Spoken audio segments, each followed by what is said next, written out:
Let's get started. It's nice to see a crowd out there. Will everyone please for the pledge? Ready? Begin. I pledge allegiance to the flag of the United States of America and to the republic for which it stands, one nation, under God, indivisible, with liberty and justice for all. Welcome to everyone. We have a few pieces of business to take care of before we get to the task at hand, why everyone is here this evening. We have our translator here, Vivian Rodriguez. Sí, buenas tardes y bienvenidos de parte de la Junta Directiva del Distrito Escolar de Santa Bárbara. Si hay alguien que necesita la ayuda de un intérprete, por favor levante la mano para darle un audífono. Gracias. Gracias. If anyone is in need of hearing assistance technology, it is available as indicated on the slide. Closed session action, the board voted 5-0 with a motion by Ms. Malakoff, a second by Ms. Parker, to approve the Casey waiver as listed by case number here.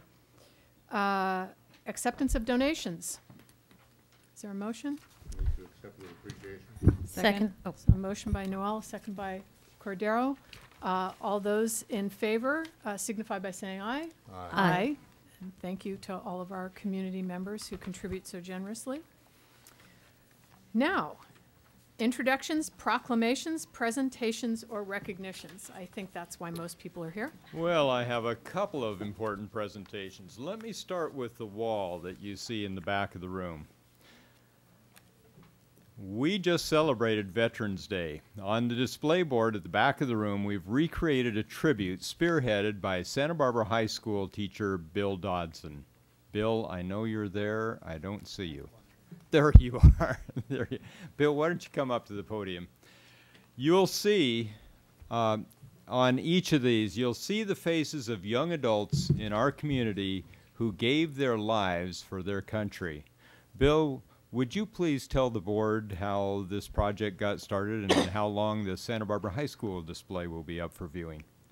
Well, it started 2 years ago at the Veterans Day presentation. There's a memorial out in front of the gymnasium that has the list of all the Santa Barbara High students who gave their life in service to the country. And while we were there, it was a Medal of Honor winner was giving a speech, and I was in the back, and two girls were kind of talking, and they said, "So what? They're only names on a rock." And I squelched my anger, but it came to realize that, you know, to a lot of students, they could be just names on a rock. I could be trying to teach Custer's Last Stand or Roman times, and it would be just names on a rock to them. So what I did is I went through all the old yearbooks and found each name on the rock and tried to scan their picture, and luckily the old yearbooks have a little story about each one of them, their goals for the future and things like that. So I found more than half of them. A lot of the names were not in the yearbooks because I'm guessing that a lot of them dropped out to go serve their country, or for other reasons they transferred in after the yearbook photos. But about half of those that gave their lives are there on the board there. I blew them up, put them poster size, and they're in the main hall at Santa Barbara High. Put them in a week before Veterans Day and the week of Veterans Day, and I'll take them down probably on Friday. So. Thank you so much for doing that. I hope that there were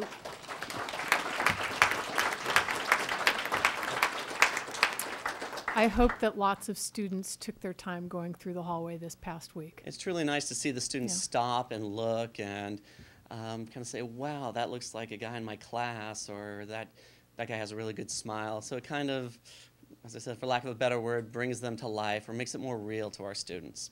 And that's kind of what we do as teachers. We try to make things more understandable to our students. Thank you so much. Okay. Truly moving. Mm-hmm. Well, let me go to the podium for the next presentation. I'll have Paul Turnbull come with me. We have with us tonight a number of students, and these students are special. They are our highest scoring students on the state testing from last spring. The California Standards Test is administered annually each spring. In the grades that are, in all grades, 2 through 11, students are tested in English language arts and in math, and in some grades they're also tested in science. In fact, in grades 5, 8, and 10, they also take a science test. Oh boy. And in grades 8 and 10, they also take a test in history. Well, tonight we have many of the district's top scoring students at each grade level. Now we're talking about the highest scoring students across the district, and that means the highest scoring students out of 16,000 students in our district. Students, I'd like to read your names and tell the board which school you came from, and I'd like you to come up and get a plaque from Mr. Turnbull. Mr. Turnbull is our Assistant Superintendent for Secondary Education. And then I'd like you to remain up here until we have all of you up here.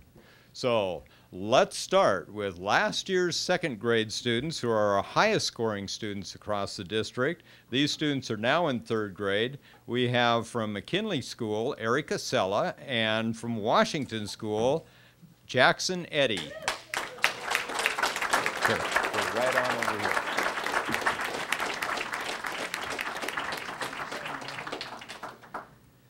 And last year's third graders, now in fourth grade, are from Roosevelt School, Natalie Moore, Washington School, Connor Buckley, and Roosevelt School, Anna Brewer.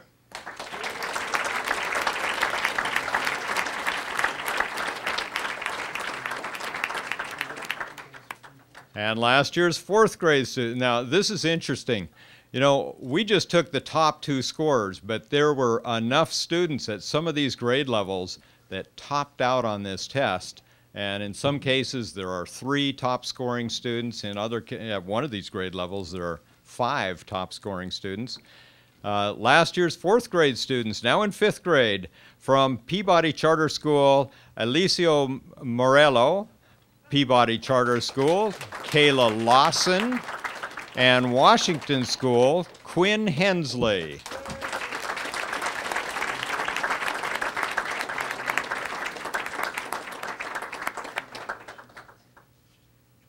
This is a test, isn't it, Mr. Turnbull? Wait. You can see how I did on the SAT. Wait till you get this group.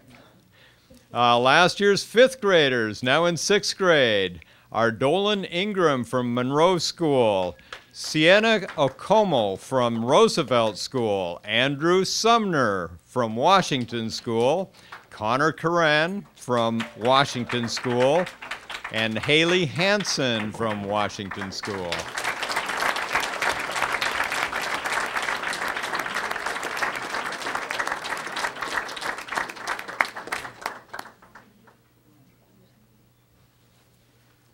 And last year's sixth graders, who are now in seventh grade, Helen Yang from Adams School, Joshua Chittick from Roosevelt School, and Taylor Randall, Open Alternative.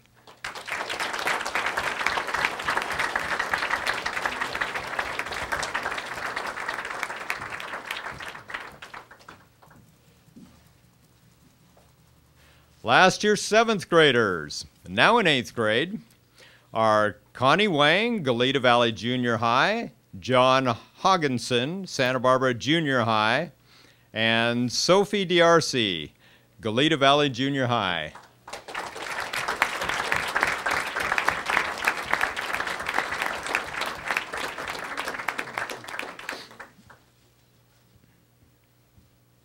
Now, as we get to the older grades, we have students who are in other activities, some sporting events, some doing mock trial and various other things.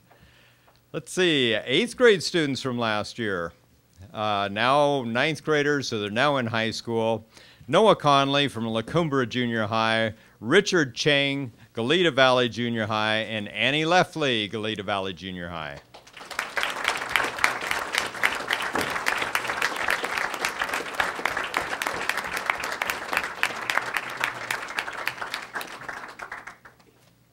And last year's ninth grade students, now in 10th grade, are Nicole Schauser from Dos Pueblos High School and Ellen Feldman from Dos Pueblos High School.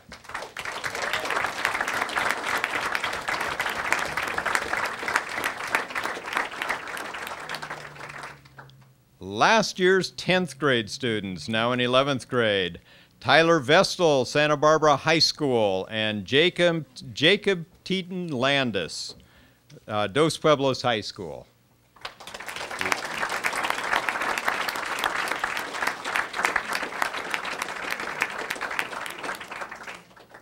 Parents, come right on up and take pictures. Don't be shy about this at all. And students, I want to tell you in advance that if you watch this on Channel 18 this Saturday at 5 o'clock, you'll see your smiling face, so make sure you do smile. And let's finish up with our last year's 11th grade students, now seniors. Erica Bildston, Dos Pueblos High School, and Scott Martinez, Dos Pueblos High School.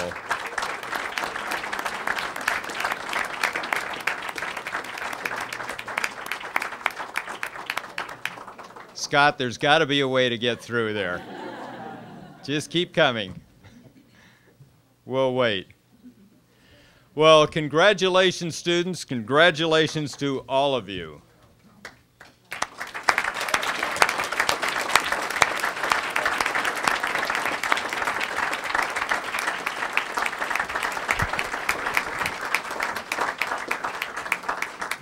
And of course, we all know that your accomplishments are supported by your families.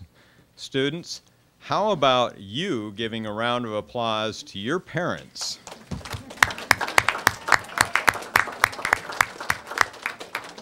Well, we have families in the audience, we have teachers here, we have administrators here, and isn't this the perfect occasion? Mrs. Harder? I wanted to acknowledge the families. I also wanted to acknowledge the teachers and administrators, because without this support system, none of your students would be here. And to the students, I want to say, I hope this isn't the last time we see you here. I look forward to seeing all of you here, seniors, maybe on another occasion later this year. But we look forward to hearing more about your accomplishments. Thank you all for coming.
Okay, we'll move on to our superintendent's report, and I appreciate that the families didn't feel obliged to stay.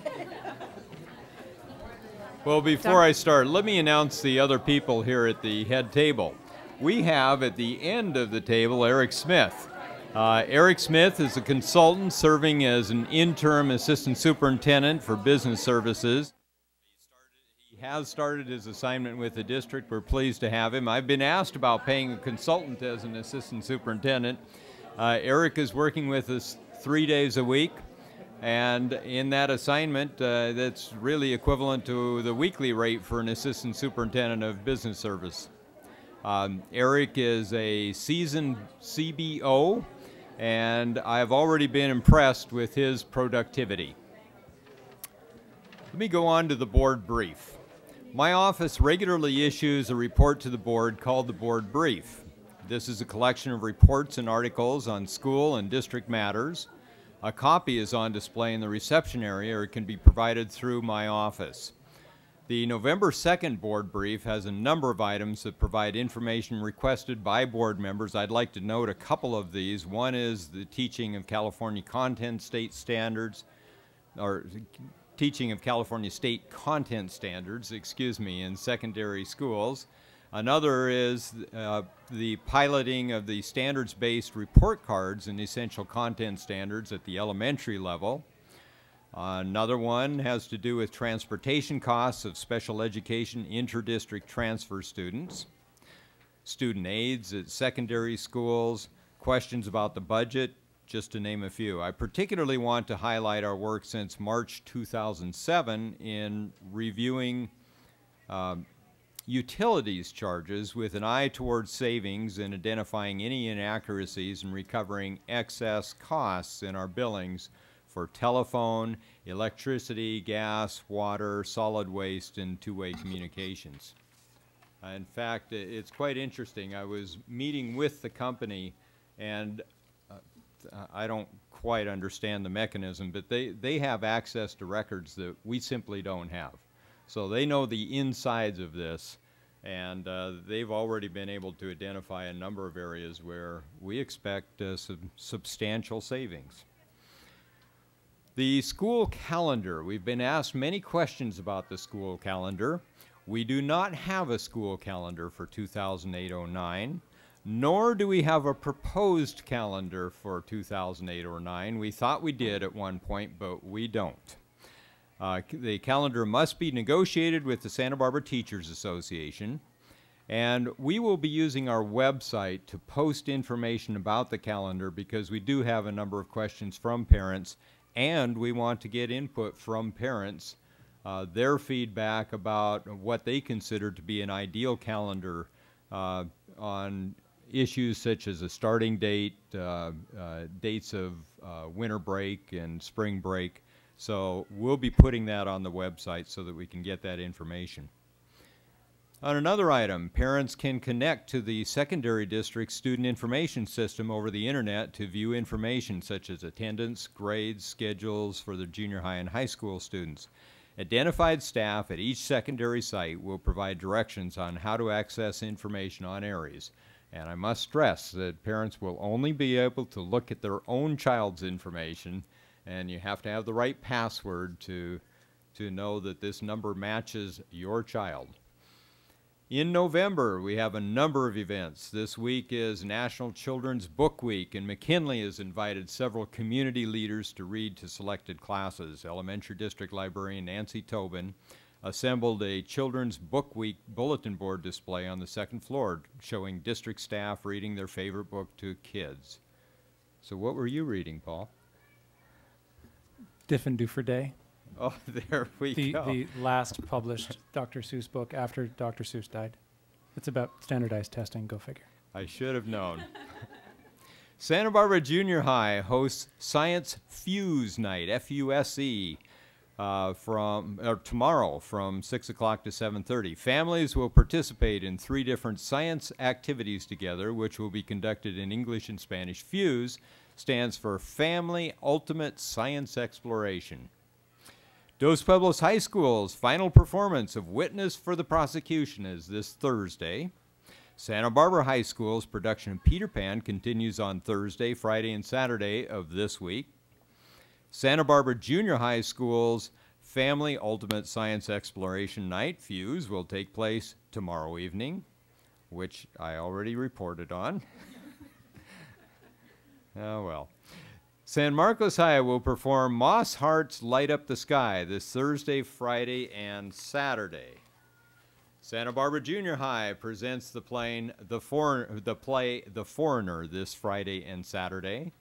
Goleta Valley Junior High presents Got Broadway on Saturday and Sunday, and Dos Pueblos High School's Performing Arts Center ribbon cutting will take place on November 27 at 10:15. Mark it in your calendar. And that's it for the superintendent's report. Just one quick question, Dr. Sharvis. Yes. The information about accessing your students' information, will there be information on the website instructing parents on how to accomplish that? It will be on the website, but it will really take a direct connection to the school to get that password. So we'll have each school identify the person and then send that home with their students. Okay, thank you. We are on to our student report. And we have a couple of familiar faces. We have Brian Rouse and Jackie Zupsik. You know, Brian, we caught you the other day with our camera. Oh yeah, I heard about that. I wonder if that might be available. There you are. There you are, talking to Rosie Greer. We loved it. Well, thank you, I guess. I was worried we rendered you speechless for a moment. Okay. Well, hi, I'm Jackie Zupsik. I'm a senior and I'm ASB president at Santa Barbara High School. Lots of things have been going on at the high school. In October, we had our homecoming dance. It was Hollywood themed, and it was actually hugely attended. We sold over 750 tickets, resulting in an income of over $9,000. Perhaps might be the record setter for Santa Barbara High School. It was really, really fun. We also had our annual Club Rush. Club Rush is an event at lunch where more than 15 of our school's clubs came together and set up booths, and then students could walk around and learn about all the different ways they can get involved and different clubs that they can join at our school. Another event ASB has started this year is what we like to call Picnic Friday. This is our new lunchtime event where every other Friday on the senior lawn, students are encouraged to bring their own bagged lunch from home. And we sit on the lawn, enjoy live music, play some soccer, frisbee, even ping pong. It's been a great way to expand the diversity of our school. It's been bringing lots of different groups together, not to mention allowing people to make new friends and feel like one big unit. It's also taking advantage of our beautiful Santa Barbara weather, so why not? Also coming up is Student Government's Dollar Drive.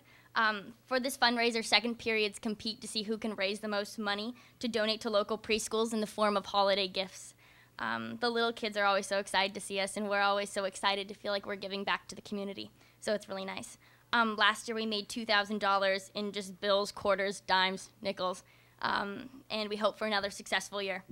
In addition, as you said before, our production of Peter Pan plays again this weekend on Thursday, Friday, and Saturday. Our Peter Pan has ceased to fly into the walls, and the costumes and the sets and the flying is absolutely amazing. So I definitely recommend coming and seeing it. Brian? Hi. And then I have some report on other things happening at the school. In athletics, we've had a very successful fall season. We have 5 different sports that are now or have participated in fall CIF. We have Krista Dreschler representing us from our cross-country team. Boys water polo just advanced to the quarterfinals and was unfortunately defeated. Girls tennis just tonight defeated, I'm not sure what team, but has now advanced to the semifinals and is playing next at home. Girls volleyball is in the semifinals playing right now, and hopefully we will do well there. And for the first time since 2001, our football team are the city champions, and so now we are going on to CIF and playing this Friday. All right. So as far as the Casey, students just took the Casey recently if they have not passed it in previous years, and sophomores will take it the first time in early part of next year. We also have the Healthy Kids Survey, which is being given in the very near future, and that will gather informative data for all of you to see how people are living healthfully. We'd also like to announce our new TV video production website on which we will post our video bulletins from Santa Barbara High School. It is tv.sbhsdons.org. Visit it. We're constantly updating it, always new and different things. We have all of our bulletins so far from this year in sports videos, and so hopefully that'll allow all of you and the community to catch a glimpse of Santa Barbara High. The DP representative also gave me something about DP. She'd like to report that they are having their canned food drive, penny drive, and also their toy drive around now. And their winter sports are just starting up, and their fall sports are just finishing with CIF games. All right, thank you. Thanks, Brian. Could you repeat that website? Is it Yes. TV? TV, yes. .sbhs.org. .sbhsdons.org. Yeah, Thank you. Need to work on my enunciation. No. I just need to work on my brain moving faster. Matching my hand. Thank you and, very much. And I wouldn't recommend accessing it from within this building. Kind of slow. Okay. Sorry, Mr. Thank you. Thank you, Jackie. We really appreciate it. And do not feel obliged to stay. I'm sure you have work, other obligations. Thank you very much. Now we are on to public comment. Yes, so we have two. John Halchin, followed by Kenneth Locke.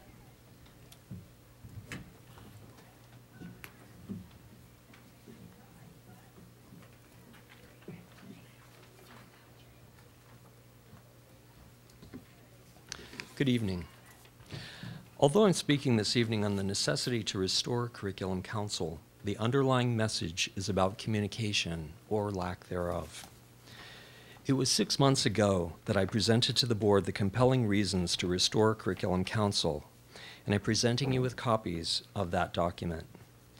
It's the belief of many that Curriculum Council is a body that has existed for decades in this district, and it is not okay to throw it out the window, particularly when there's nothing to replace it. By not having a curriculum council, this is the message you're sending to teachers and to the community. Regarding textbook adoption, a few of our top-level administrators prefer to make these decisions, leaving teachers, the ones who will ultimately be held responsible for student success, out of the loop. Regarding course offerings, again, it's clear that the superintendents of instruction prefer to make these decisions. One example here is the policy of building the AVID program across the district, adding 1 class per year. Where does that end? Teachers want to know, when was it determined that AVID was an elective? Who made the decision to build the program over time? And more importantly, how will it impact our existing elective programs? With declining enrollment, administration will have to make further cuts to the traditional electives to maintain AVID. Without Curriculum Council to take up this matter, district administrators can have their say without any resistance, much less discussion. More importantly, however, is the communication component, which is woefully missing for teachers.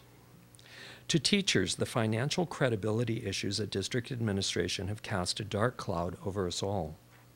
The Curriculum Council, our sole means of face-to-face communication with the district, no longer exists, and it's vital that it's restored, and soon. Please put an end to this stonewall of silence. Reopen at least one door of communication between teachers and administration. I urge the school board to bring back Curriculum Council. Thank you. Thanks, Mr. Houchin. Kenneth Locke.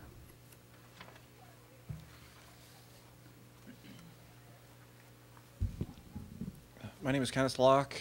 I've been standing before the school board for some years, as well as the city council, county supervisors.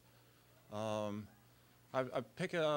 working with a medium of YouTube, and I'm kind of grassroots here, and I haven't got any traction in this community, but possibly I could be picked up outside this community. And one thing, I just did a lecture. I'm making lectures, doing them daily, and using Santa Barbara as the backdrop. And I did a lecture on the whole basis of what an interdisciplinary education is. And what I'm claiming to be is somebody who is worthy to actually provide those means in relation to being actually a teacher. I represent the standard in relation to the next stage of education when we come through a reformation. Right now, this education here is non-interdisciplinary, not really that unified, I'm sorry to say. And if you had a teacher who had the ability to provide those means, you would have them, and they would be kind of speaking the same thing I'm talking about here. The angle that I have, which makes me an authority in this area, is through the means of art. And what I'm claiming to be is kind of a teacher who comes in due season in relation to the 20th century, in relation to the abstract art movement, claiming to be the last of the avant-garde, who came into the knowledge that now we can understand art as an exercise. I think I've mentioned all this stuff to you guys before. And then with that, we can understand the relationship that art has with science. Right now, you're providing education to the students that science-based, but I'm sorry to say that it lacks intelligence based on the fact that it's not integrated with the arts. And the basis of that lacking is that the student will suffer from what I refer to as a mind-body gap. They won't have complete knowledge of what they're doing. And also a spiritual, they'll be using religion, and in relation to soul, they'll be relatively dysfunctional. And 30 seconds. I'm hoping that my work sells itself. Again, if my school, it's a Genius, a school of enlightenment. If you put Genius School in the YouTube search engine, it'll come up. Or if you put interdisciplinary education in there, by probably tomorrow morning, it should be up on the search engine. But again, as I've mentioned to you, I make myself available to the school board. And thank you. Thank you. Thank you, Mr. Locke. Now we are on to our consent agenda. Is there a motion? I would like to pull D3 and D8 and D14. And I'd like to pull D4.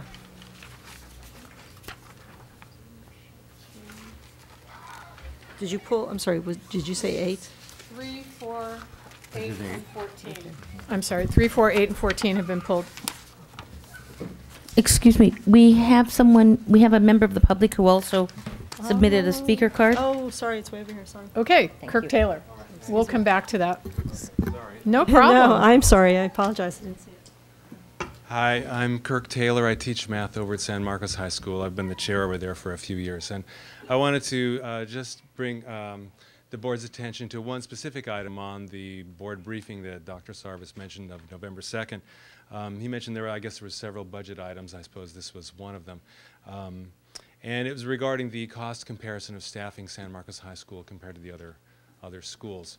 We, the San Marcos staff and administration, took a look at the numbers, and we have a lot of questions, frankly, about the math used to reach the conclusions that the memo reaches.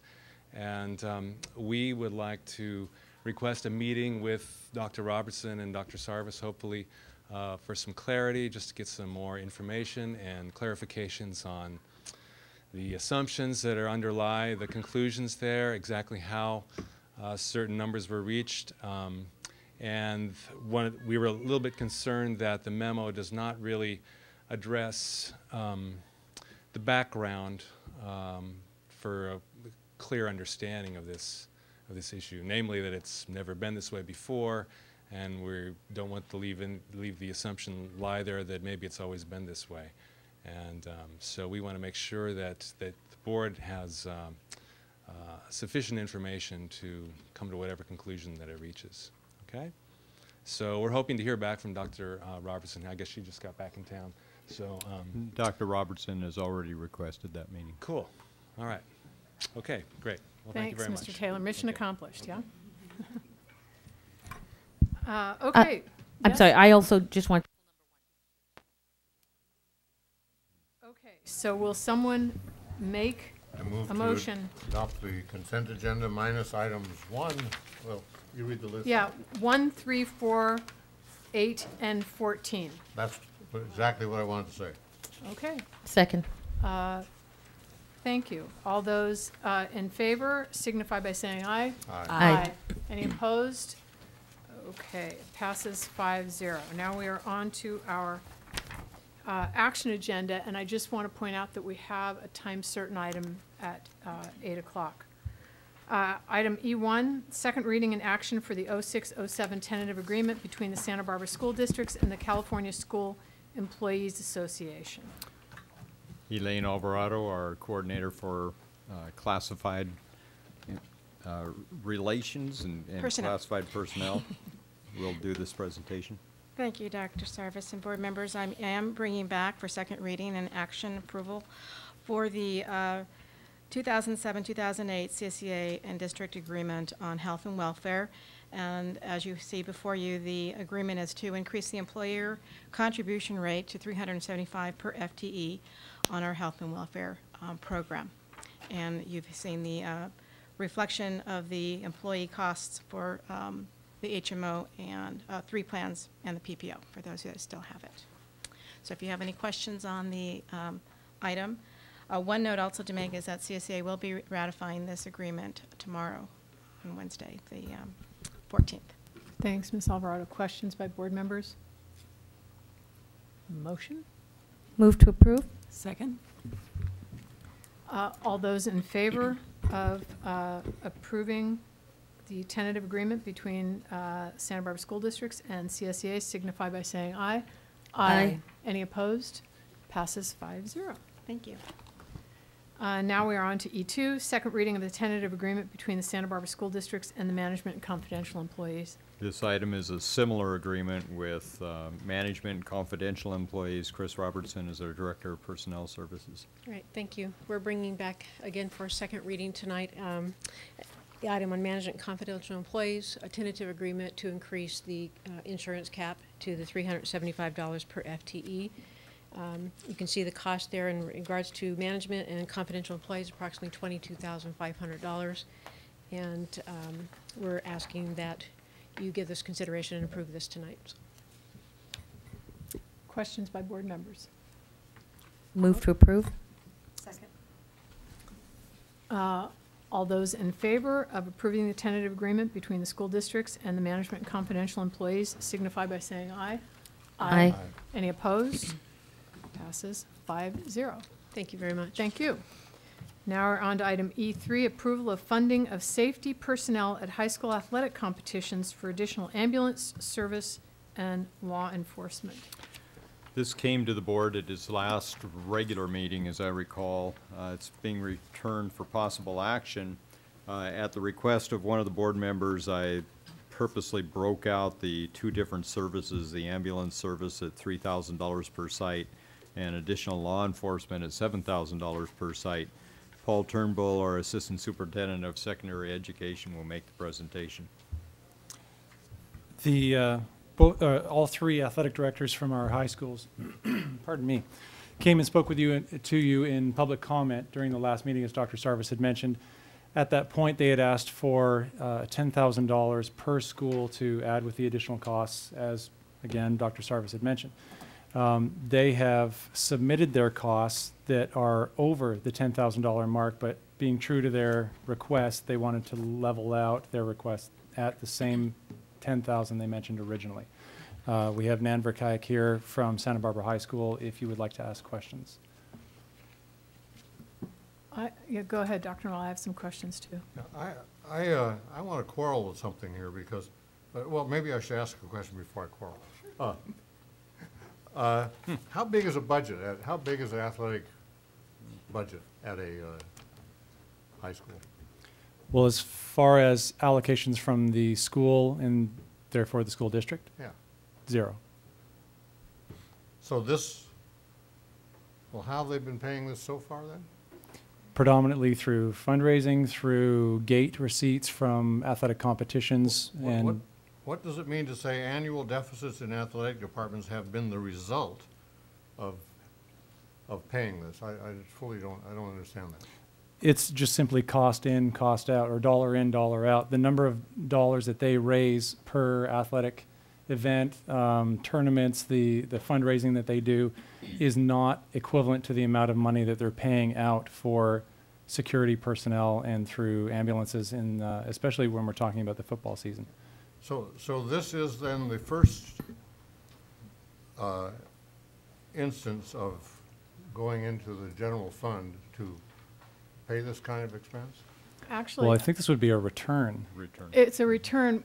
If you remember, in, I want to say 0102, we eliminated district contributions to their transportation budget. We reduced them, I remember. Okay. By $66,000, $22,000 per campus. Actually, I thought it was $32,000 a campus, but I'll take your figure. So there was a reduction a number of years ago that figures into some of this bookkeeping. Well, I guess the quarrel, it may not be relevant. Was anytime I read that this particular item is what drove us into the red, I then ask, well, what about the rest of the items? And That was what the question was about. Well, transportation, to use transportation as the example, transportation has become another one of these issues that really is a very serious issue to fulfill. And we've seen it from all other sectors. And you know, how the fact much do we that spend on that? that I don't know. How much? Okay, well, the district doesn't. How much? Nan, would you come up and just answer as it Nan, in your and Aaron, athletic? why don't you come up so that you can be a resource as well? It would be good from, and actually this is a very timely thing because of playoffs. You extend your season and therefore, and the distance that you travel as well. So how often, or it's not how often, how much are you spending, would you say, per season, if you know? We spend approximately $65,000 a year just on transportation. And that money is all Fundraise. fundraised. That comes from the gate and so on? The gate doesn't even come close to covering it. It's basically through other things that we do to make sure that we have the money to pay for the end of the season. I've never been in the red. So the whole football program does not take any money from the coffers of the district? No. It No. basically costs us $135,000 a year per school just to put our teams out there with no uniforms or anything else. I miss. $135,000. But not from. Not from the general fund. Not from any of our funds. No, We and don't that's get why, anything. and that's why you see, I'm sorry, Nan, that's why you see many teams with booster clubs that support them. There are nonprofit 501c3s that are popping up to support them. Those entities are popping up as mechanisms to offset all of those costs so the general fund doesn't have to pay. Doesn't seem all that long ago, but didn't we voted to add an FTE for a trainer at each of the schools? Is that? Yes, you did. That's paid for by the district, right? Yes. And the coaches' stipends are paid for by the district. And the what? The coaches' stipends, Coaches' stipends, yes. Yes. That's, okay. and that's Well, basically that was my it. question, and that's very helpful. It changes my perspective on it some. But Dr. Noel, I don't know how you're feeling about this. I wasn't here for the last discussion. The coaches' stipends are in lieu of paying PE teachers for all of those students who use athletics as their PE, for their PE requirements. So there is some balance there. I believe that Annette Cordero was at the San Marcos game when the ambulance took one of their players away after the game. Yes, I was just going to speak to that.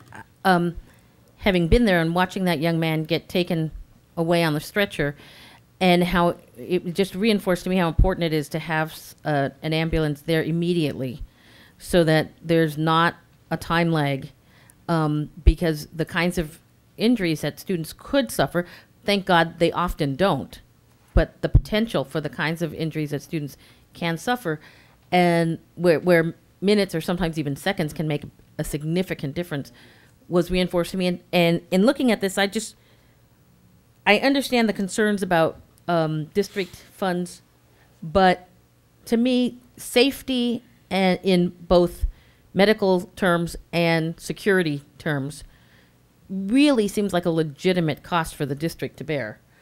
We do seem to, I believe we have a responsibility to ensure the safety and welfare of our students anytime they're engaged in anything that is school sponsored.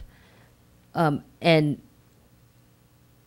I also feel like if on the board's side, $30,000 for 3 schools doesn't strike me as an overly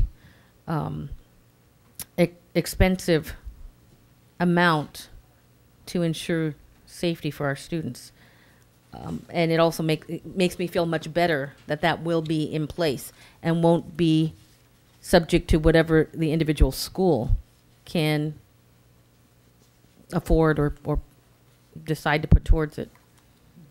Ms. Malikoff? I have a question about the first page here of DPs where they ask for the ambulance for away games, and I have a little problem with that one. Why we would do that, especially since the away games for San Marcos would be at, 2 of them anyways, would be at Santa Barbara and San Marcos. So I'm not sure I understand that. That would be in reaction to the Brad Ebner accident from last year. the community really pulled together. It certainly galvanized the community, and so there are other districts that don't pay for, excuse me again, there are other districts who don't pay for ambulances.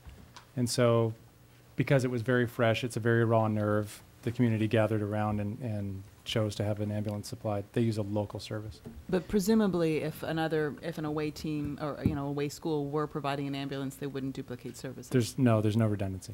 I need to point out that just for the 5 home games, the cost of ambulance is $2,700, and what we're asking for is district support of $3,000. So just that alone pretty well covers the cost. I have a couple more questions in that same vein, though. Some of these are non-league games. Well, even if they were non-league games, some of the games that are listed, do we get reciprocal services from other districts? If it's a non-league game, would they be contributing to the ambulance expense? Do you mean a non-league away game? If we were playing in Oxnard, or if right, or if we were south? just playing a team from out? Well, I take that back. But yeah, any non-league game or an away non-league game, away games in general. Well, my understanding of this is that we're talking about home games. In particular, the away games would be within our district away games. Okay. If we're out of the city, okay, I don't believe that the requests are for out of the city away games, if that makes sense. Yeah, it makes sense. But I feel like we're providing a tremendous service not only to our students, but to other students as well who come to Santa Barbara to play. And then the question is, does that drive particularly non-league games? Do they like coming to Santa Barbara then to play a preseason non-league game? Well, there are two things with that. The first thing, that many of the games that they play are actually non-league. And so because you have a full schedule that goes over a certain number of weeks, so many of the games are non-league. I wouldn't say that many teams would come to play us because we provide ambulance service or security service. I think it's because of the level of our play, personally. So, but I can't speak to that in particular. As an athletic director, when you're sitting down and scheduling games, does this service come up as one of the reasons that we're attractive to play? Not necessarily. However, I think the other thing to consider is that not only do you have the players on the field, but you have maybe 3,000 people in the stands. And we've had heart attacks in the stands. We've had other things happen as well. It's a service to the community and to the athletes to have those people there. And I don't dispute that. I'm just wondering if we voted for this tonight, whether it can be used as leverage on CIF. So we're allocating funds to protect our players at games played within our district, and what happens when they go outside of the district. I mean, if we're putting a high priority on this, shouldn't other people be putting a high priority on it? Yes. And then the even bigger question is, these kinds of injuries, particularly, head injuries, concussions, that sort of thing, occur very often in football. But the next highest occurrence is girls basketball and girls soccer. And so are we taking in that bigger picture?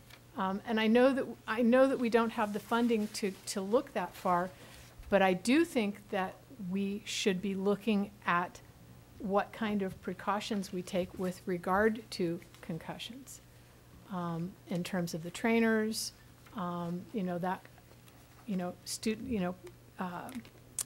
athlete education. You need to report a headache. You shouldn't be playing. Those kinds of steps, I think we need to also put into play. And we are. The coaches have to go through certification. The coaches go through annual training. The trainer, the FT you spoke about earlier, about the trainer on campus, is there at the games. We make sure that any kid or any athlete, who goes through something potentially injurious is looked at on the sidelines. I can speak from personal experience as a player, and then on the sidelines at Santa Barbara High School, watching trainers take helmets away from kids who are even suspected of having a concussion. They're reevaluated at halftime, they're reevaluated during the game, and then they're often pressured by the coaches because coaches are into winning in competition, and the therapist has the final say. There are also team doctors on the sidelines who concur with. But you're talking specifically about football.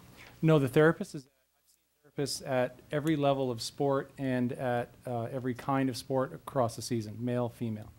I would very much like to see what the guidelines are, standards or guidelines with regard to concussions. I can tell you one thing, that we had a player who had a concussion. He went to the doctor and they told him that he needed to have an MRI to check to make sure that, you know, the bleeding had stopped or that it was okay for him to go on. The parents didn't have the money to do the MRI, so we paid for it out of athletics. They went in, they did the CAT scan, and he's going to be able to play next week, but he's been held out for 4 weeks going to a neurologist and a specialist, and I think it cost us about a lot of money to get him through those tests, and we paid for it because we don't want any kids playing that aren't okay. And our trainer is excellent, and to be honest with you, the highest degree of injury right now, currently, is with cheerleaders, higher than football. Cheerleaders. Well, and but I'm specifically, I appreciate that. Concussions, head injuries in particular. Our trainer is at all varsity events, the highest, the ones that are more. If we have a girls' volleyball game and we have a football game at the same time, the trainer would go to the football game because that's the highest, you know, that has a higher accident rate, but would also be available to volleyball on a quick call and be up there in just a second. So we try to cover as many sports with a trainer as possible. And thank you to you guys for giving that to us. It saved a lot of kids, I guarantee you. Other discussion, other questions? I have another question. I remember last time you were here, you said that there was we pay some people to come to the games, some staff. I didn't quite understand all that. Do we, who is it that we get to come? We pay ticket takers, we pay the people that work up in the stands, the security people from our school. We have a doctor, Dr. Ryu, you probably know who he is. Yes. He's our team physician at football games, he's on the sideline. But he's not paid, he's At a all volunteer. home games, he's a volunteer. We have a lot of people that volunteer, and we have some staff members that are paid for working at the games. Not the AD, not the administrators. Okay. Dr. Noel? Actually, my first question was a sideline. The one that I'm most concerned about is the funding. I'm glad and I appreciate your separating the issues, Dr. Zarvis. I do support both, but I do not support paying for it out of lottery funds. And I'd like to explain why. Here's the California Lottery Act, section 8880 to 8880 something in the California Government Code. Paragraph M, it is the intent of this chapter that all funds allocated from the California State Lottery Education Fund shall be used exclusively for the education of pupils and students, and no funds shall be spent for the acquisition of real property, construction of facilities, financing of research, or any other non-instructional purpose. And I believe that this is an inappropriate use of lottery funds. That this is, I know if you ask me, put on another hat, I could make some connections, but they would be weak and tenuous and they would be manipulative. This is not an instructional purpose. And I think that really, I'd like to support this, but I'd surely like to see it funded not out of lottery funds, out of something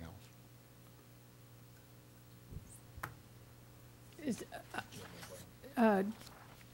It would be then general fund, I'm assuming, Dr. Noel? I'm not going to, I don't know how to play the multiple funds games, and I don't know about the money that's available at the campuses and so on, but not lottery funds, certainly not Title I, not Title II, not Title III. I think we're probably, EIA, we're looking in the direction of general fund. I don't know if this weakens my stance or not, but me saying undesignated lottery funds is old semantic language as a principle.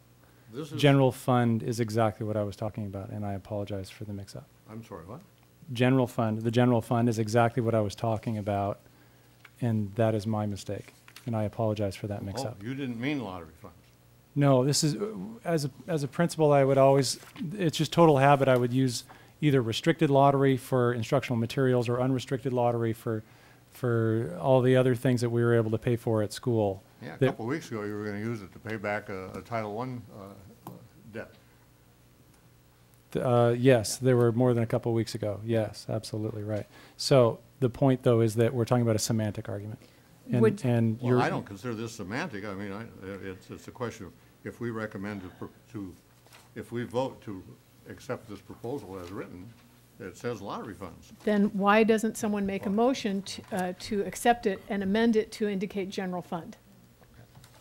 Move to approve the funding of safety personnel at high school athletic competitions for additional ambulance service and law enforcement paid for through the district general fund. Second. Why don't you say unrestricted general fund, please? District unrestricted general fund. Thank you so much. Second. Okay. Any further discussion? Yes. I would simply like to point out that my recollection is the curriculum council that was cut cost about $33,000 a year. Am I close to that? About 50, a little bit more. So that we are making a value judgment here about what's important, and I think we should own up to it. And curriculum council tonight is not coming out. Well, it's not on the agenda. It's Let's not put on it the that way. agenda. It's not There on you the go. agenda. I will ask later on tonight when we have an item called future agenda items to have that put on the agenda for action. I was Okay. planning to ask for that too, but I do think that if I support the idea of a curriculum council, but if I had to make a decision between a curriculum committee and a student safety, it wouldn't be a hard decision. Well, and actually curriculum council's not on the agenda. It was a I think it was $44,000 figure.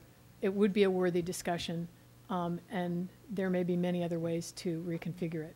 Okay. So we have a motion and a second on the table from Ms. Parker and the second by Ms. Cordero. All those in favor signify by saying aye. Aye. Any opposed? Okay, then it passes Thank you. 5-0. Thank you for coming, Ms. Burkike. We appreciate it. Thanks.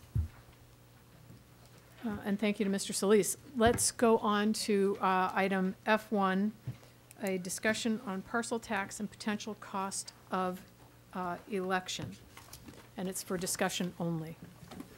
We had a presentation from a community member on parcel tax at the beginning of this summer. I'll have Eric Smith introduce this item. I'd like to note for the board's information that we had a number of new parcel taxes approved in the last round of elections in November. In fact, 5 out of the 6 were approved, and I have the amounts shown. Is this the I have November of '07. If somebody wants to make copies, we can Here we go. distribute it. Usually Dave Hetjonk, that's you. You're supposed to say yes. If I go anywhere near the copy machine, I'll break it. Lanny's handout or not. Oh, I don't know, is it? Let's look, maybe we'll save some This paper. no, these are the ones that just came through. So let's make copies of these, Dave. This is really on so that we can get the board's direction on this. We didn't get to hear from you, board, earlier as to whether we should be pursuing a parcel tax, whether we shouldn't be pursuing it, whether we should be thinking about it farther down the road. So it's really for your discussion. Eric? Thank you, Dr. Sarvis. As Dr. Sarvis indicated, we're just following up on a prior discussion with regard to parcel taxes. Your microphone. There we go. Installed the technology here. Following up on an earlier discussion with regard to proposed parcel tax to fund the educational operations of the district and whether the board has any interest in pursuing that. As you know, parcel taxes are flat taxes that can be levied on property, and they can be levied on the basis of square footage and other variables, anything that's non-ad valorem, meaning that they can't be assessed on the assessed valuation of real property. Although you can differentiate rates between commercial and residential property, you can exclude senior citizens, and in some districts there's also been exclusion of senior citizens income, although that's somewhat tenuous, you know, with regard to some of the legalities there, although it has been done in other districts in the Bay Area. My personal experience with parcel tax is a couple years ago when I was in Berkeley Unified, we passed a $20 million parcel tax for 10 years at 89% voter threshold. And that's a district that had 2 general obligation bonds outstanding. And similar to Santa Barbara, it's a district that has tremendous community support. So what we're trying to gauge here is whether the board has any interest in directing staff to pursue a parcel tax, whether you'd want us to do some research with regard to maybe getting quotes for a community opinion survey, additional information regarding financing and structure of a parcel tax, or anything else that the board might be interested in pursuing. So as Dr. Sarvis indicated, this item is really here to gauge your interest, whether there's any direction, or is this something that we want to hold in abeyance and maybe deal with at a later date? I guess I feel like I need 2 pieces of information before I could even come to a decision making, and that would be to find out how much a consultant would cost, and also to put a price tag on what the cost of the election itself would be. You know, it's that unfortunate consequence of spending money on an uncertain return. And I guess I'd want to know what the investment would have to be. And when you say consultant, you're really talking about a survey, an opinion. Paul? Cost of election. And interestingly enough, on both of our bonds, there was no such engagement. There was no survey done. There was nothing like that. And so if the board chose to move forward with the parcel tax, we might also choose not to do that as well. But I would like to see the cost associated with it as well as the cost of the election itself. Problem with the survey, Mrs. Harder, is that it's different than an election. And in an election, there could be opposition. But am I allowed to see the cost of the survey? I'm not suggesting that we conduct it. Yeah, that's all. I just want to know the cost. Yeah. We can get the board that information. Okay, thank you. And of course, the cost of the election would vary depending on whether it is in conjunction with, say, the national election in November, or whether it's a separate election. And presumably you would, if this is something you would pursue, you'd do it in each district, so you'd have that issue as well. So you have both the consolidated election issue that Dr. Sarvis indicated, and then that added complexity of being a common administration district with 2 geopolitical boundaries. Other questions? Ms. Malikoff? My concern is how we state what, the process by which we come up with what is the money going to be used for. And it seems like it's something that seems vital to me, that what it's for will some ways relate to whether it passes or not. And then what it's for is also kind of what we can't pay for, and I'm not sure, I can't really get my hands around what that would be.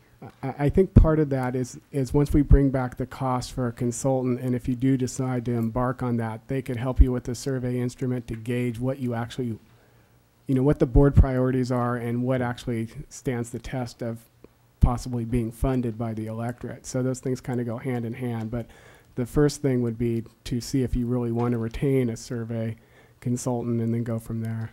What would, if we didn't do the consultant route, how else would we find out what the language would be? Or how do we do that process?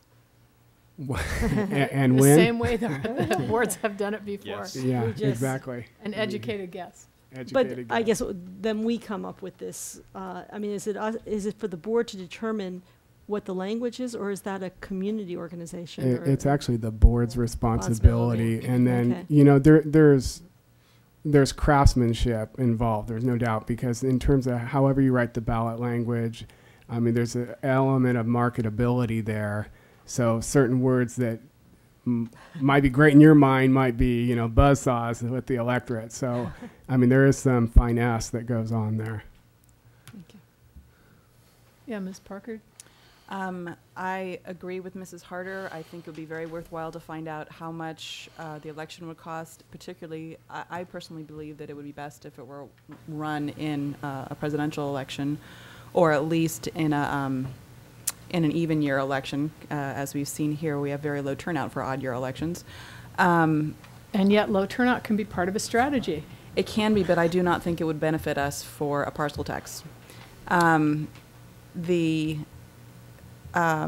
Dr. Ebenstein raised some good points in his letter that I don't think this has been available to the public, so I'll just read that the questions that he raised were, what would a parcel tax cost, which is what Mrs. Harder pointed out.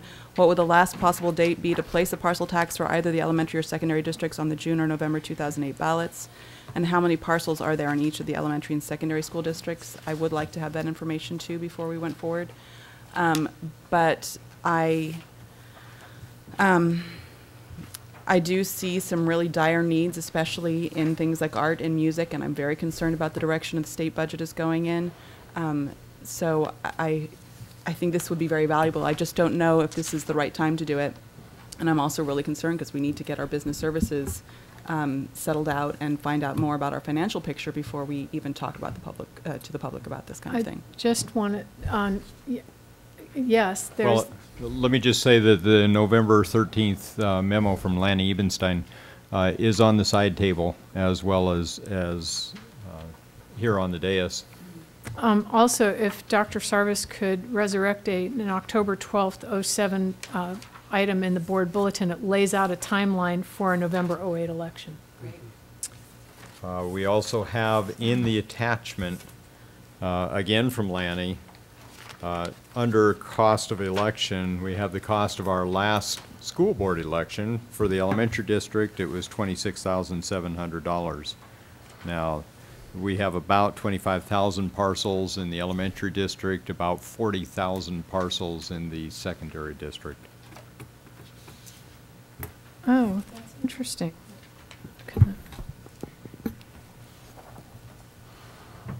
Yeah, and that attachment is in your information and on the side table.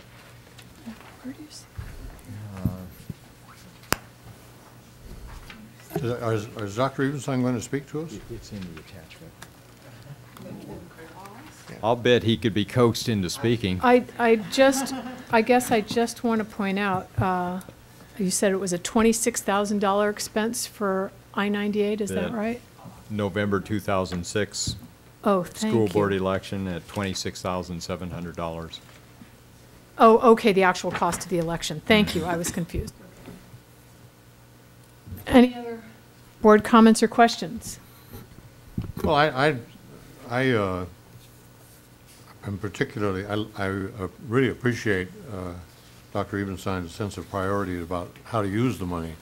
And I think that has to be very clear if what this is going to go forward. And it has to be not an expression of wish, but something pretty firm, something that is locked in, so it can't be used some other way. Because in the arts and the electives at the junior high school level, I certainly share that sense of priority, Dr. Ebenstein.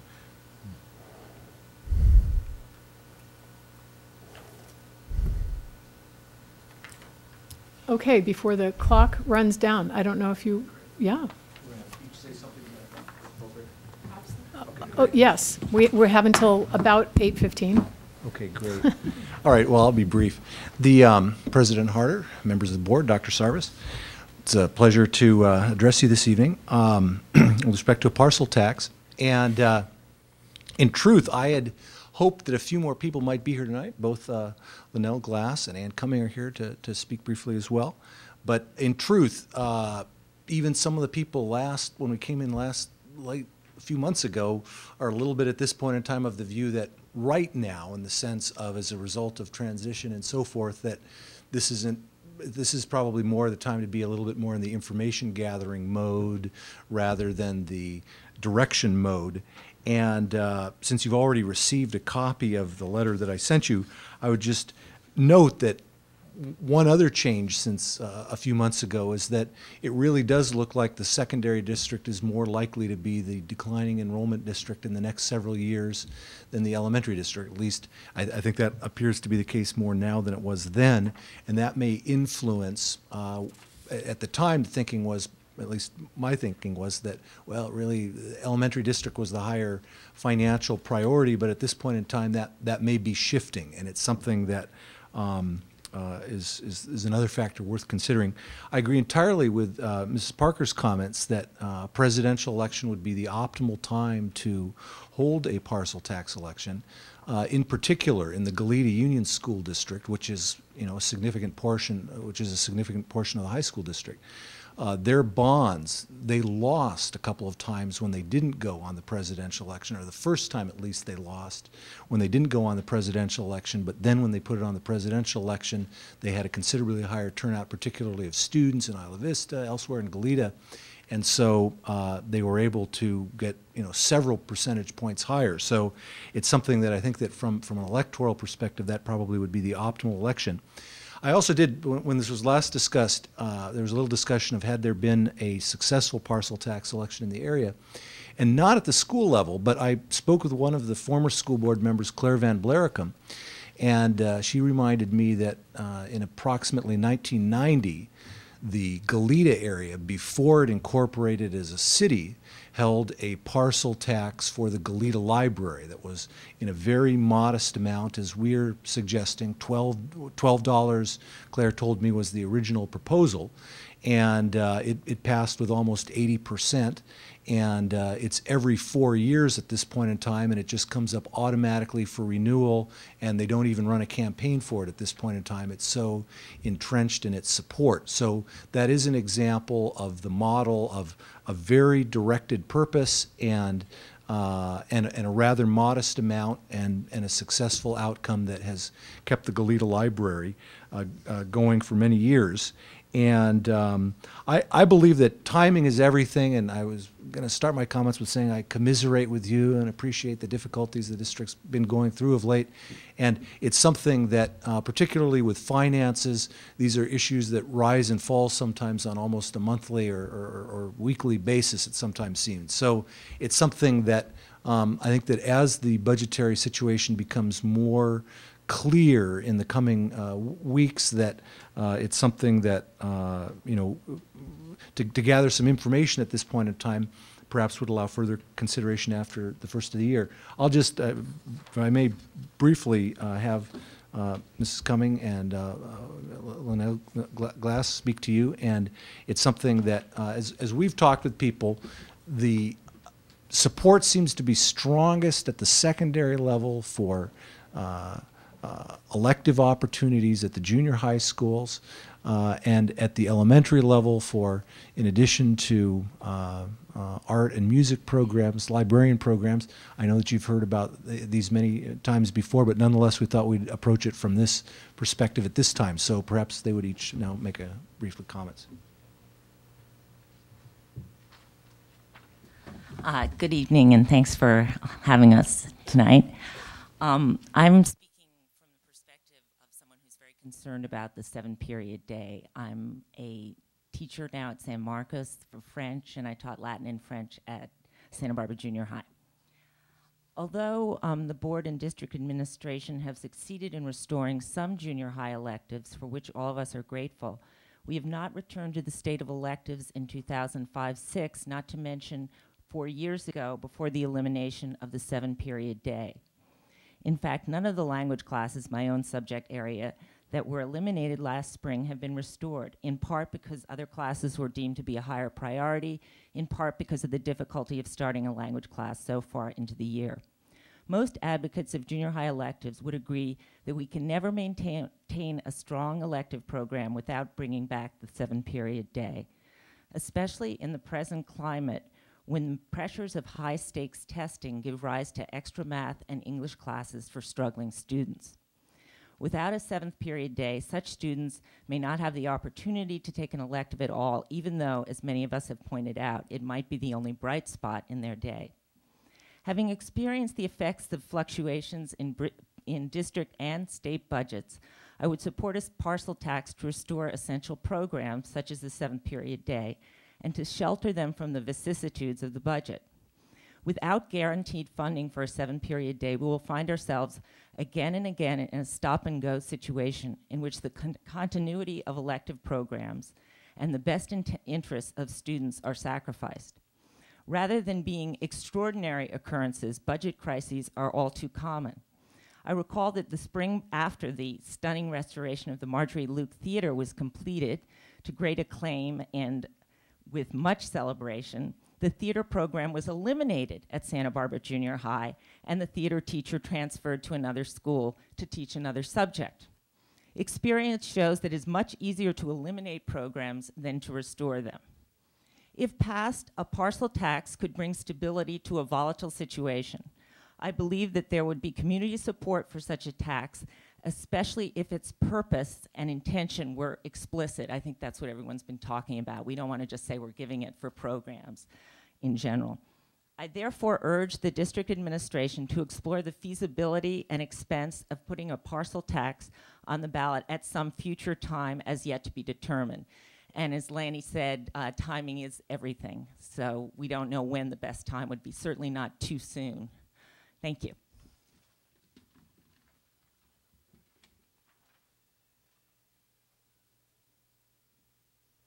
Well, hello again. I will be brief. I am coming at this from one point of view and one point of view only, and that is the point of view of students. Having met thousands in my career, having talked with them, having known their families, we are missing some vital elements that really will support and help our students to succeed in school and in life. In the junior highs, that would be the elective program, because having to take mandatory extra classes, which is necessary for their success in testing and in the requirements they have, they are missing, as Ann said, that vital spark, that link. I started music at age 9 and still play the violin. I play professionally. I've taught music. So music and the arts, the visual arts, are so close and dear to my heart. I know how much it was an influence on my education, as well as everything else I did and took in school. In the elementary school, I really know that there's great community support for libraries and for the arts as well, to restore credentialed librarians, so we have a continuum of K-12 instruction. I mean, we are information specialists, the elementary librarians are vital too. So I agree with the debate. I agree with being cautious and being deliberate and supporting very specific causes, because the voters will support it, I believe. I believe they will be enthusiastic for students if we're very deliberate and specific about this will support this cause or these causes, and not just be a cash fund. So if we do that carefully, if it's written carefully and researched, I agree with all of the research that needs to be done in order to decide about the ballot, in order to decide the timing. Voters are really worn out and tired, and we are all voters too, but I know we have a generous and supportive community when it comes to our students and education. So I think we could really make an excellent case. If you were here ever during the days of defending libraries, you know that hundreds of people wrote and supported that cause. I think we can do the same as teachers, as parents, and community members for our students, in seeing that we research and have a careful proposal, a modest proposal, but one that will really restore and keep programs that, number one, help our students. The dropout rate will continue to rise if we cannot find a spark in the day of students who are so burdened by testing and requirements that they now have. So anything you can do to support that. Librarians are researchers, I agree with that. Research the tax, research the possibilities, research the finances, and then we hope you will come down on the side of a modest proposal at the right time to support these very vital programs. Thanks, and have a good evening. Thanks, Ms. Glass. We have a public speaker, Lane Wheeler.